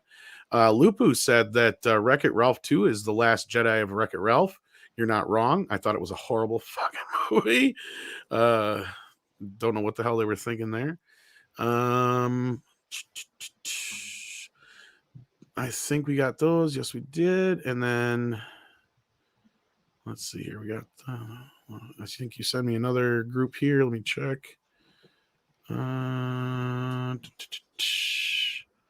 think we got all those. And great Halo movie, Pixels, Clue. Yeah, I think we got all these. So I think we're up to speed, unless there's any that came in at the last minute here. Looks like we are all caught up with super chats. Unless somebody thinks we missed one, please let us know. But I'm pretty sure that we got them all. And we thank you for those. It doesn't look like we got any new ones besides this one. Snellworld says Halo Forward Until Dawn was live action. Well, there you go. I did not know that. I'm not a big Halo fan. I played it a couple times when it first came out, and it just was not my bag, baby. Jillian N says, Script comments like "didn't fill me with dread" and "didn't make me feel awful" show that you're clearly after Scotty Mendelson's job. He doesn't have a job. He's contract. I was gonna say, I think Script. Well, I think I was the one that said didn't fill me with dread, but yeah. Yeah, I think it was Culture's the one that Culture, said yes. that. Yeah. No, I'm not after his job. I'm just wow. but yeah. I don't think anybody could do what Scotty does. No. First of all, I don't know that I could find a way to launder the money that he's getting under the table. I don't know if I could do that. Need a good financial guy. Wow. All right. Next to our Red Wolf says, oh my God, a game that Andre knows about that is not on the Sega Mega Drive. What is the world coming to? I know, right? It's crazy. It's crazy talk. And yeah, so unless anybody thinks we missed any of their super chats, I think we got each and every one of them. And I want to thank you so much for each and every one of them, and for all of you listening today as well. There was well over 1,500 of you listening at one point, and we appreciate that. There's still 1,300 of you standing by and listening to us now.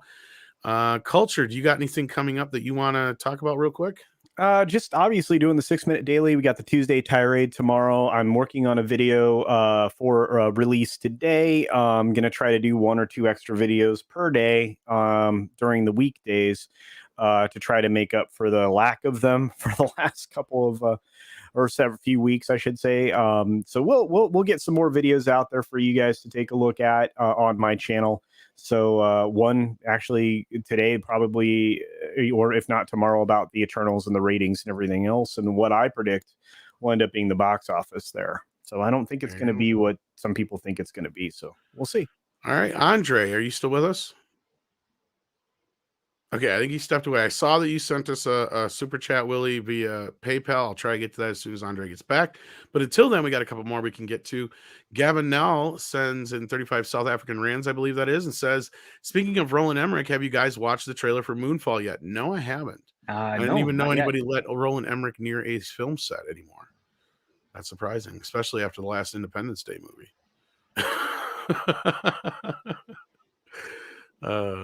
That's news to me. No, I'll have to check that out. I have not seen it. Have you, Culture? No. No, and Andre is back. Have you seen the trailer for, what was it called? Moonfall? No. Is the trailer out? No, I'm familiar with the movie. No, I think the trailer's out. I think it's going to be. I have not seen the trailer. I want to see it fairly soon here. I think it's going to be total shock and very entertaining. There you go. And Willie Woodward sent us a PayPal super chat, Andre, so you might want to check PayPal. And then William Sova also sent in a $5 super chat. Says the backstory of the game Hunt Showdown could make a great Salem's Lot like movie about the fall of the Louisiana swamps to the supernatural evil. There you go. There's another suggestion. Jillian N says, whoops, sorry, Culture. I'm just kidding. You're far too talented to do what Mr. Mendelsohn does. Yes, and like I said, I don't think anybody could do Scotty like Scotty does Scotty. Dr. Coffin says, leaving already? No, I know it's like a short day today, but I know. Wasn't a lot of news. I mean, to be honest with you, I mean, outside of the Book of Fett trailer and the Returnal's ridiculousness, wasn't a lot. It wasn't a lot out there. Jesus Davila says, last minute super chat inbound. Well, thank you for that, Jesus Davila. Bill Galactica sends in €5 and says, we need a Destroy All Humans film in a similar vein to Mars Attacks. Yeah, that's probably the closest we'll ever get, but I don't disagree with you there. That was always a fun game to play.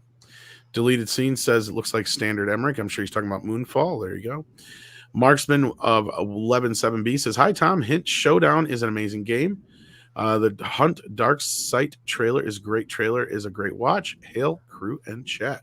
Well, there you go. Another great game recommendation for a movie or just a game in general. So thank you for that, Marksman. What do we got, Andre, from Willie? I am trying to log in to see it right now, but but PayPal is deciding to be difficult. Lovely. Give me one more try here. No problem. We'll definitely get it worked out one way or another.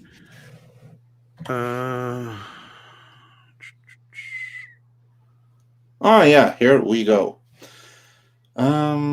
Let's see then.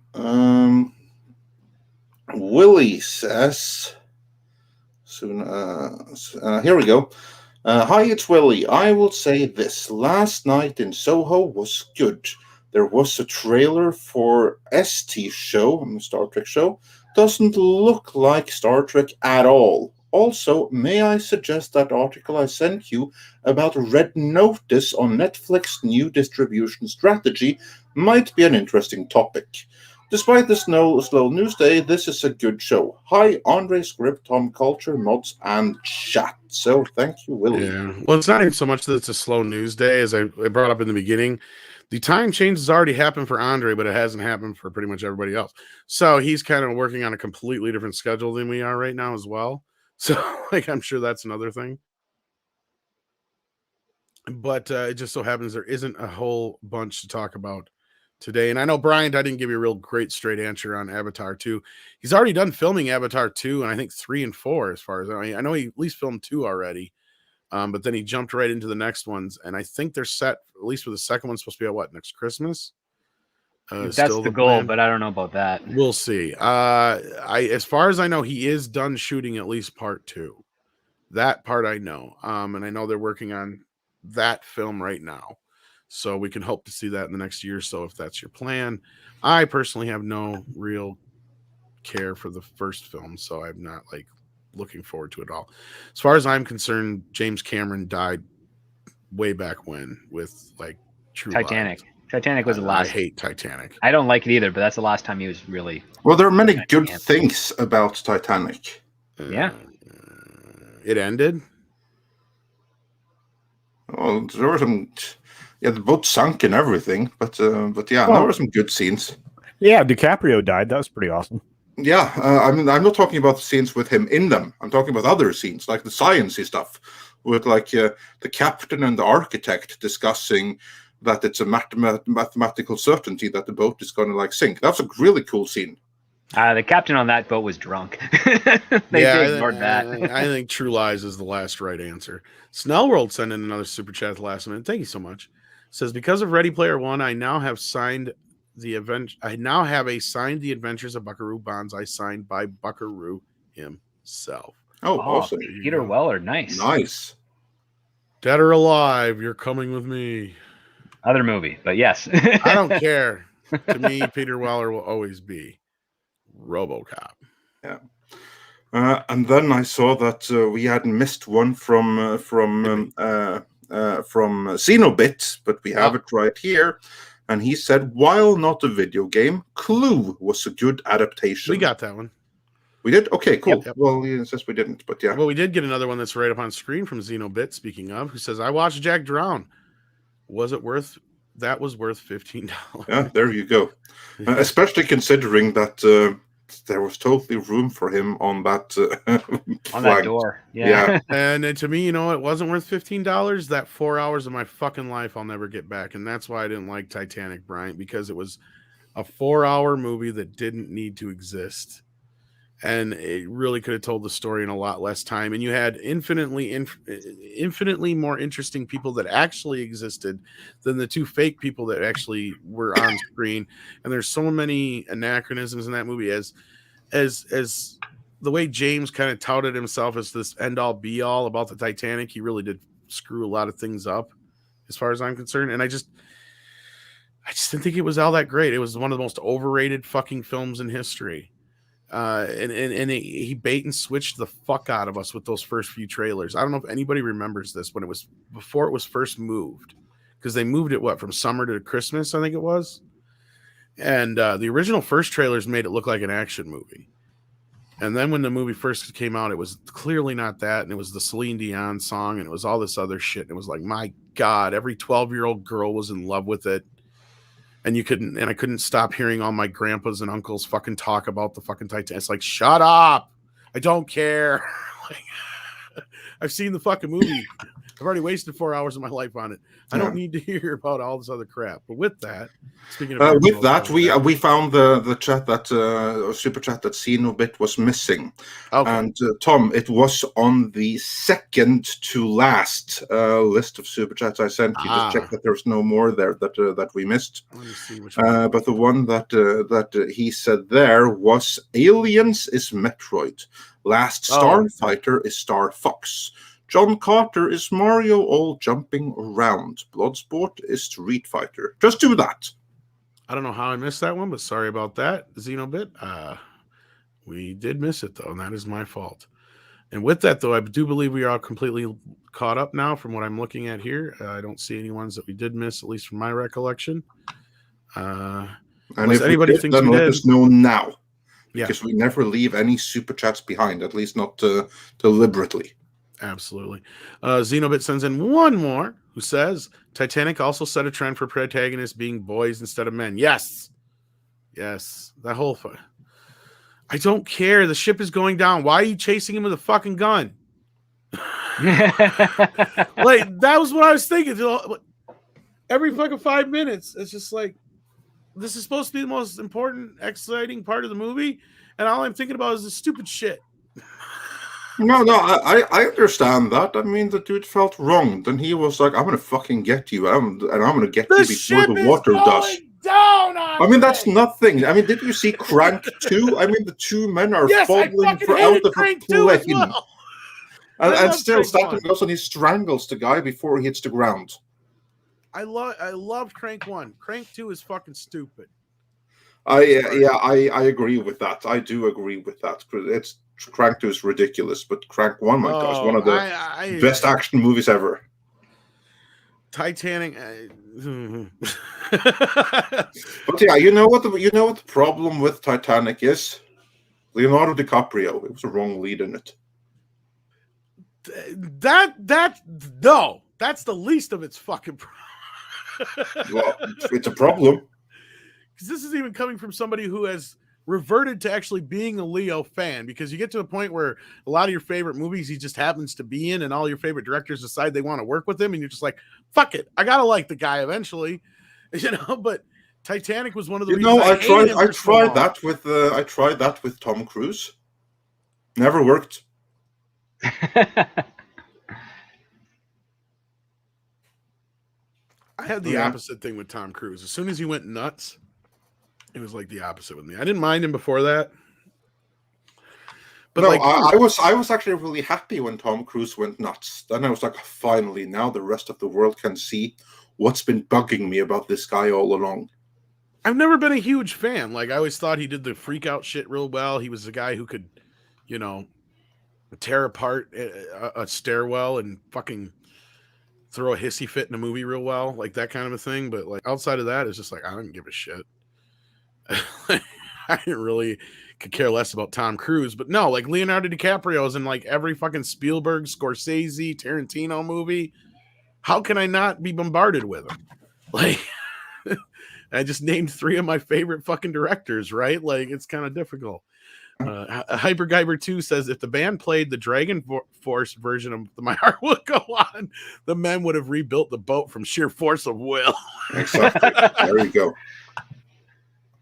I bet if a lot of people thought they'd have to listen to that fucking song as much as they did for that fucking year that it came out, they would have went back and saved the Titanic retroactively just to make sure we didn't have to listen to that fucking song for a year. Oh my God, I hate that song. Xenobit says Poseidon Adventure 1972 was a better Titanic film. I agree. Oh God, yeah. Gene Hackman was awesome in that. Gene Hackman in anything is awesome comparison. Even that Mooseport movie. Yeah. Oh Lord. Freakadelic says SD script doctor, why do studios often retell the same stories and sequels? People watch for the IP alone, like Star Wars trailers where vague could have been any story? It's about risk averse tactics. So if the first movie had this plot beat and it was successful, they'll repeat it with a little bit of changes to capitalize on it. That's where the same but different comes from, and it's a term used in Hollywood and in the industry quite often.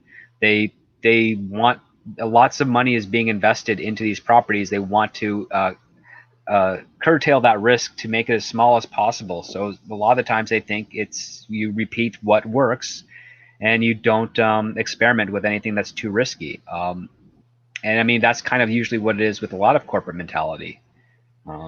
That's why they haven't tried to change Coke for a 4th time, I think. Yeah. And actually, it's funny you bring up this question, Freakadelic, because I actually thought I've had a vague idea for a video kind of wrapped around this, but I can't quite figure it out yet. But no, like sequels in Hollywood, movies have been being made for over 100 years. Sequels, on the other hand, as far as modern sequels, are still kind of new, even though we've had them for 40, 50 years now on an average. When you come to outside of like the Universal horror movies and certain serial type movies, though, back in the day, you didn't have the standard sequel like we do now. And at first, studios were just trying to retell the same fucking story over and over again. They thought that's what audiences wanted, right? Then they come to realize, oh no, it's not necessarily they want the same story over again. They just want the same characters. Right. So then it's still been this balancing act for years, them trying to figure out how to do it. And only like horror movies and certain other action genres and places like that have been able to kind of figure out how to do it. And sometimes, but they still stumble. The sequel game and the IPs has kind of been a newer thing since Marvel became a huge thing, though. Because before that, I brought this up before, as much money as movies like Friday the 13th and Police Academy made for Paramount and Warner Brothers, they were embarrassed as shit by them. They were really they felt like they were beneath them. They started hiding the number in the titles after a while. That's where the whole how do I know what fucking movie I'm watching anymore? Because they didn't want you to realize you were watching the 7th Hellraiser movie. You know what I mean? Like they would just slap some other name on there so you think, oh, it's new and exciting. It's, you know, whatever. Like the whole sequel thing, like believe it or not, Jaws 2 was the first movie to ever have the number 2 in the title. Right before that, you had like The Godfather Part 2 and stuff like that, but it was always Roman numerals and stuff like that, or they called it something completely different. But then you would have movies like The Sting 2, which would basically just recast the movie and tell the same story all over again almost. Right? Like you would have a lot of that kind of shit too. But it wasn't until like Star Wars and Planet of the Apes where you really started getting a lot of these like ongoing series of films where they actually really tried very hard to keep in canon. Because I mean, before that, all you had was like the horror films and stuff like that, really. And even then, they were vague at best as far as keeping their continuity. But as far as it being any story in the trailer, there's only so many stories you can tell, right? Script, that's part of the problem. On top of just like people want to just they want the safe bet. Well, yeah, I mean, you have the 7 basic stories, which you can extrapolate and interpret in your own ways. And ideally with Hollywood, they just want to keep things as safe as possible because, again, there are smaller studios and smaller production companies that have been destroyed by a single movie. And it doesn't matter how big you are, one can do some significant damage.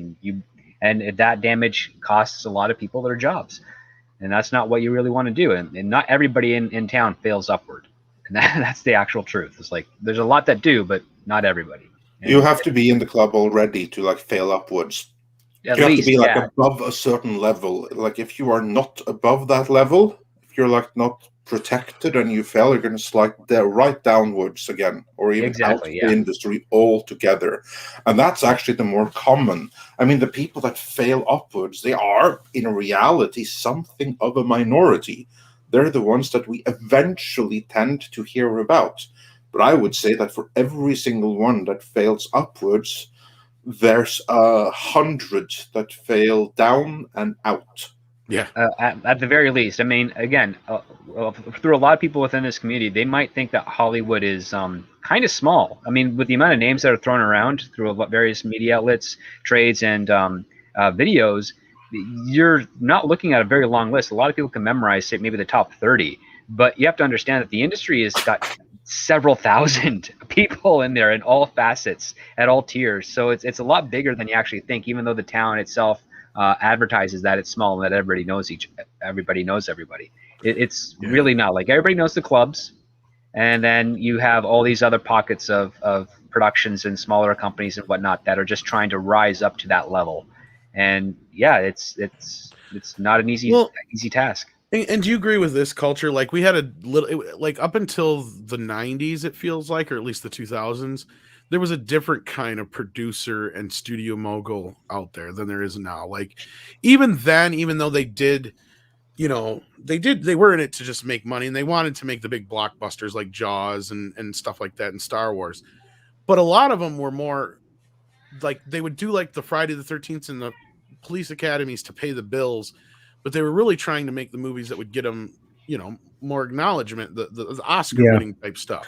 Well, and it felt like they were more worried about making actual cinema back then, even though it was still a business.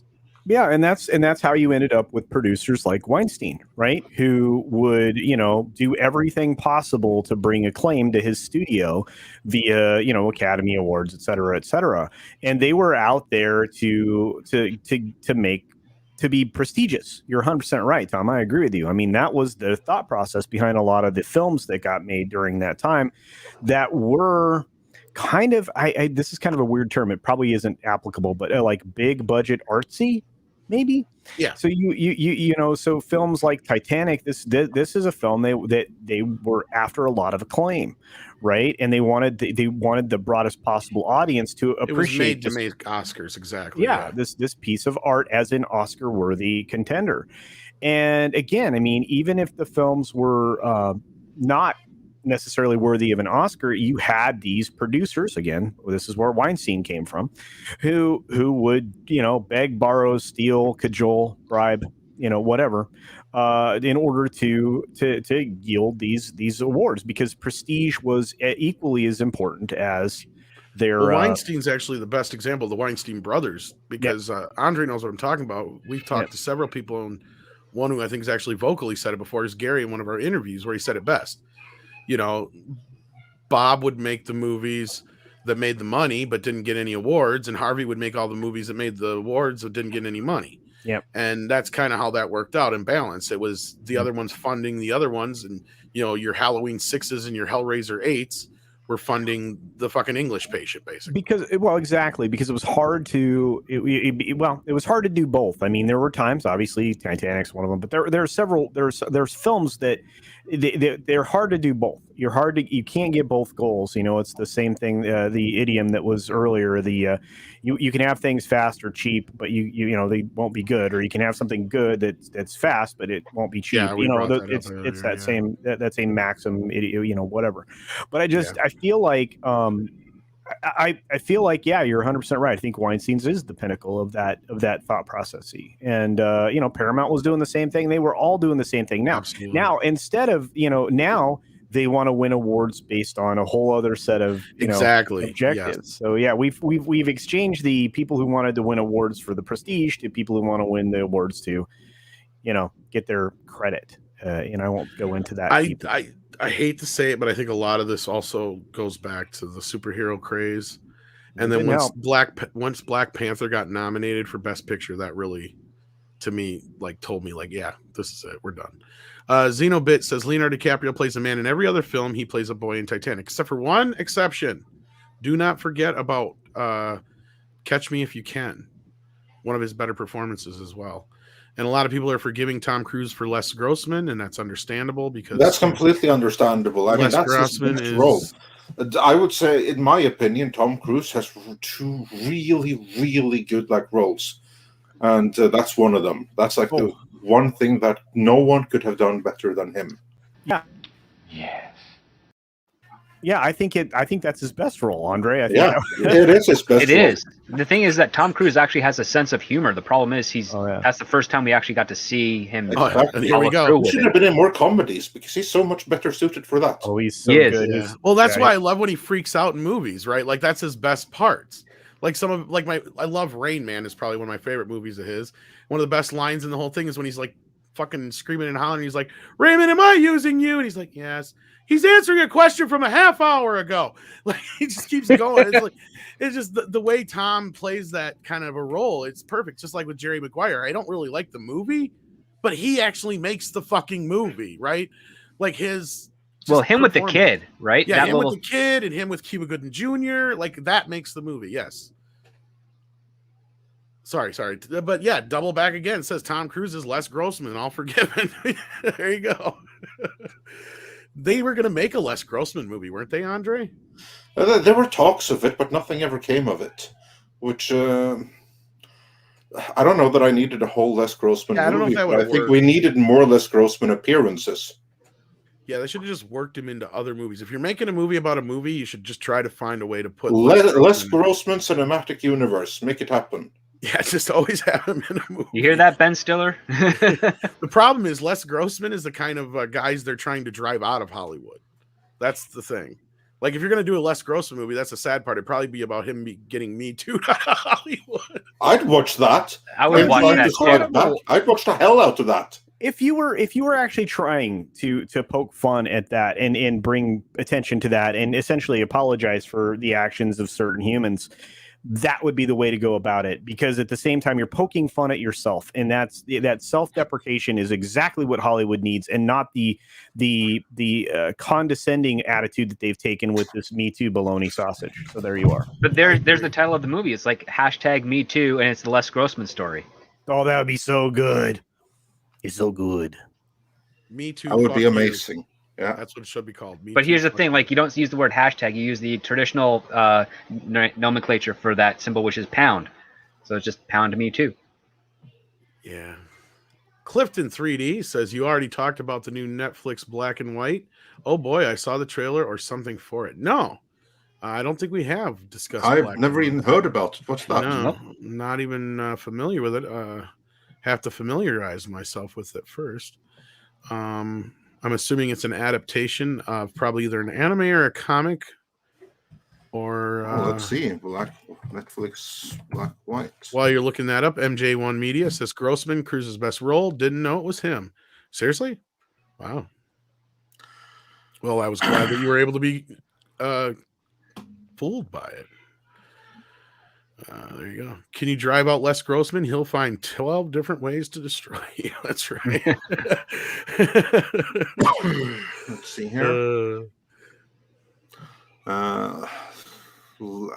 Black and White. It's with Colin Kaepernick. Oh, Colin Kaepernick. Yeah. You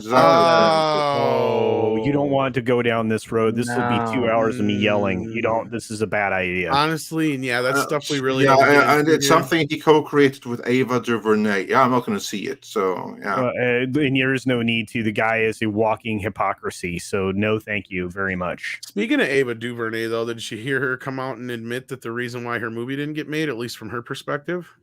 Yeah, that was the Snyder cut. So another reason to be thankful. Because I'm thankful that we didn't get Ava DuVernay's New Gods, because I don't know, maybe it would have been even worse than the Eternals. Did you hear my whole thing about how the Eternals was Stop or My Mom Will Shoot it into existence? I think that's it. I think that was probably the possibility of it in this case. I do too. Did you hear that rant, Andre, or no?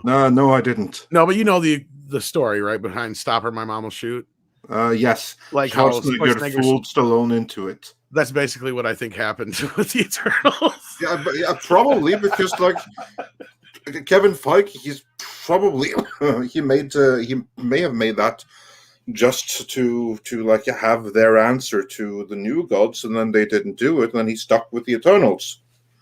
So yeah, and it's going to be the saying. Undoing of the Marvel Universe. You watch. I just like Stop or My Mom Will Shoot basically put a fucking dent in Stallone's career for how long? 6 years. Yeah, and by then Judge Dredd finished the rest of it. The answer to that is sad script. Well, here's the thing. If Warner Brothers knows one thing, it's how to destroy a potential franchise. So instead of doing it for themselves, they decided to manipulate it so that Marvel could do it for them. That's some 4D chess right there. Yeah, but it's a fluke of 4D chess, because I'm pretty sure a good third of the DC people over there were really gung-ho about making the New Gods. And then someone just came in and said, yeah, we really just can't afford it right now. Things are going crazy with everything. And I really don't think it was ever going to happen, to be honest with you. I think it was really just because I can kind of say this now because I know somebody who knows her personally, and they thought this even at the time, and this is going off of what they were getting from the situation, was like they just announced it as just so they could say they had something in development with Ava DuVernay. It was never probably going to happen. It was just one of those, because it was at that such fluctuating time in the not Marvel, DC universe, that they didn't even know what the fuck they were doing. So I don't think it was ever going to fucking happen. I think, Warner Brothers is in this thing where like you have two sides, remember? Like they have the side of that was still there that is still very filmmaker and creative friendly, and then you have the new side that's coming in that don't give a shit. And then the side that's friendly, that's where like why we're getting two black Supermans and all that kind of shit. Like that's where the Ava DuVernay shit came in. They were trying to get names and people in to work with, so they had talent and all this stuff behind the scenes to be perceived as, yeah, see what we're doing over here in DC. We're getting all this big name, diverse talent. When you had the other side, like AT&T's like, don't give a shit. Just give us Batman. Like, that's pretty much it. At least that's what I was hearing. So I don't know if anybody heard anything else, but I know Andre needs to wrap this up. So I don't know if you have anything to say to that, Andre, but I think that's probably a good place. I think that sounds about right. We got one super chat from Primer here who asked about any new updates on the Alec Baldwin situation. No. He did speak out publicly, but that's about it. Everybody else is trying to point. So yeah, everybody's trying to point fingers at everybody else right now. This is going to get messy. It's going to get worse in the next few weeks. This is not going to be over anytime soon. No. I've been saying that from the start. We're just seeing the beginning. It's just one of those situations where, like I said, it could be years before we ever really know what happened. And I'm just not so sure that anybody's ever going to go to jail. We'll see a lot of civil cases around it. But unless there's some solid evidence somewhere, because right now you have like the blame game and people pointing fingers, and it's gonna get messy. I don't want to get too deep into it, though. I don't know if anybody else had anything to add to that, but yeah. Yeah, no, there isn't so much to add at this point. I mean, it's a horrible, tragic freak accident, and it took a chain of events that went wrong to make it happen. And they're going to try to look at who's ultimately responsible. Alec Baldwin, the shooter, as an actor, he has the defense that he was just, if it wasn't him, it would have been someone else. Alec Baldwin, the producer, less so, especially if all the other rumors that we've been hearing from the set are true. So yeah, this is going to be with us for some time. I think the most important thing to do here is to look at what was the chain of events that led to this happening, and how many other times has it almost happened on other productions, so that one can take the right lessons from this and tighten up the routines, which are obviously in place to prevent this from happening again, because it hasn't happened for 30 years. Exactly. So I think it's much more likely that someone skimped on the routines already in place, and there's probably no need to make up any new ones. But again, that is for the investigation to reveal of exactly what went wrong here. Yeah, there's a lot going on right now, and looks like we missed one of Dr. Coffin Nail's super chats, Andre. I can't find it right now on screen. I do have, see what I can find. I here. have two from Xenobit, though. I got one for 5 who says, here he says, so Disney was bluffed into overspending on Fox, making Eternals, making a Netflix, and refitting their theme parks. Every studio is playing Disney. You're not wrong, Xenobit. But we're the I don't know whether they were bluffed into overspending on Fox. I don't think anyone bluffed them. They just did a decision that was badly timed. Really badly timed. It's a perfectly defensible decision, actually. It's just the timing was horrendous. And tell me again, Dr. Coffin-Nails, is that who I was looking for? Yes. Okay. Xenobit reminds us to show him the money. Well, he showed us the money, $2. Thank you for that, Xenobit. Yeah. Thank you for basically being our sponsor today. And Dr. Coffin-Nails said for $2, Tom succumbing to apoplectic rage equals comedy gold. Well, sometimes it gets the best of me. I can't help it. Stupidity just drives me nuts. I can't help it. Yeah, why is everyone so fucking stupid? That's most of my day. Can't they be smart like me? I don't even think I'm that smart, but it's just common sense, I guess, has gone out the window. As Script Doctor likes to call it super sense now. Yeah. It is. It's super rare. And now it is. Yeah. Frustrating. But yeah. I will contribute this one thought on the whole acquisition of Fox. If it wasn't Disney, it would have been Universal, and they would have been in the same position. Exactly. Yeah. I mean, it's not the decision. They weren't fooled. I would say it's the timing.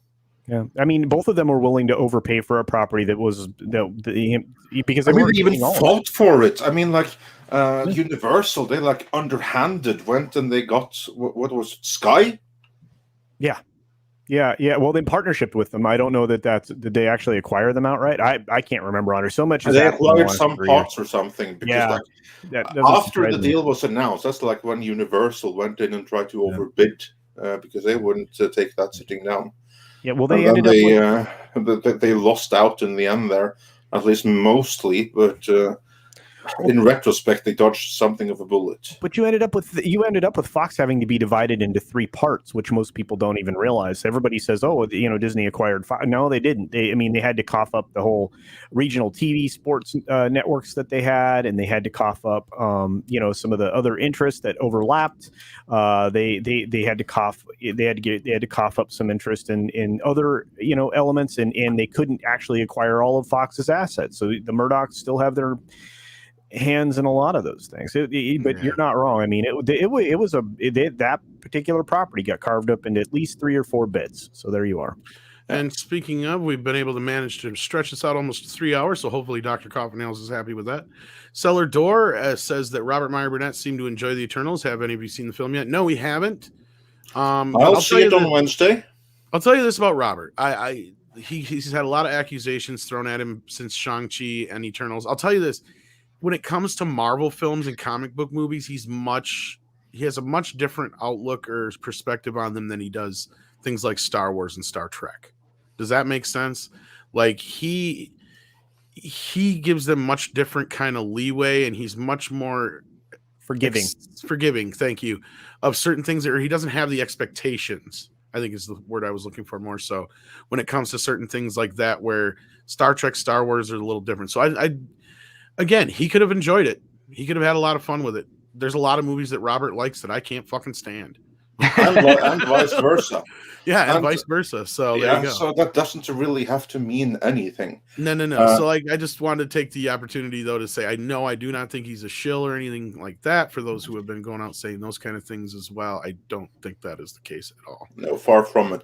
I mean, here's like the thing: no matter how bad, someone will always enjoy a movie. Like we could very easily be here on Wednesday where I come back and I say, you know what, I loved it.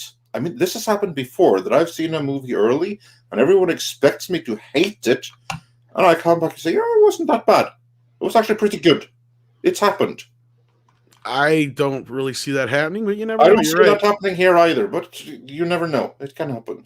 Xenobit think Universal was bluffing and tricked Disney. No, I think they genuinely wanted to get their hand. Like Fox was a hot property, right? Like, there was no bluffing. No. There was no deception or anything like that had to be involved. Disney really wanted it. They knew exactly what it was. It's just the timing, nothing else. The timing is what put them in a precarious situation, not the investment itself. If all things were equal, they do it again. No, and Fox was one of those studios that the only people to blame really for any downfalls it had over the last 10 or 15, 20 years was Tom Rothman. And he was the one who worked against the studio for so long. But then, here's like the same thing with Chapek, even though he was, hated in the park side of things, he may be exactly what the studio side of things needs right now. Because then Tom Rothman went over to Sony, which doesn't have as many properties as Fox does, which Tom does not like IPs. He's not into this whole franchising things. He's the classic kind of guy we were just talking about earlier, where he don't like a lot of sequels. He don't like this whole, like, we've done this already bullshit. Give me something new. Give me something fresh. Give me something I ain't seen before. Like, that's the kind of guy Tom Rothman is. And that is what Sony needed at that moment, because they didn't have all these franchises to fucking work with. And the few that they did have, he did everything he could to destroy, like Men in Black. So that's why now Ghostbusters, he's just like, let Ivan Reitman and Dan Aykroyd go do what they want. And the same thing with Spider-Man. He's like, yeah, here, Kevin, go do what you want. Leave me the fuck alone with it. I don't want to hear about it. I'm busy over here with my other stuff. And now they're going to be one of the more profitable studios this last year. And they were nearly dead last for years. So, like, again, I think it's just a matter of the right people, the right place, and the right time. And, I don't think Disney was bluffed in any way, shape, or form here. So I know that was kind of a roundabout way of getting back to that. But I don't know if Andre has anything to add or subtract from that. But I think we can nothing that I haven't already said. Yeah, I figured as much. Or script or culture, anything to say, or you got a plug that coming up that you want to get people to know about? I actually feel like I plugged everything about an hour ago, so this was awesome. I thought so. Yeah, I've got a little bit of my perspective on the Rust tragedy that's going to come out later today, and I've got some thoughts around the Eternal stuff before Andre sees it on Wednesday that are going to go out there. So we'll check out some more stuff in the next few days. I'm going to try to release a video per day on top of all the streams that I do. So we'll see how that works out. So. Yeah, and then Xenobit sends in one more. Thank you for that. Says, I already forgot about Boba Fett. We all did. Oh, yeah, that dropped today. I don't really think it's going to be the... we'll see. We'll see. You know what I feel about Boba Fett, Andre? No, do share. I feel about Boba Fett about how this koala feels about being in the rain. Koalas in the rain. Koalas in the rain. No fucks given. Koalas in the rain, koalas in the rain, no fucks given. Koalas in the rain.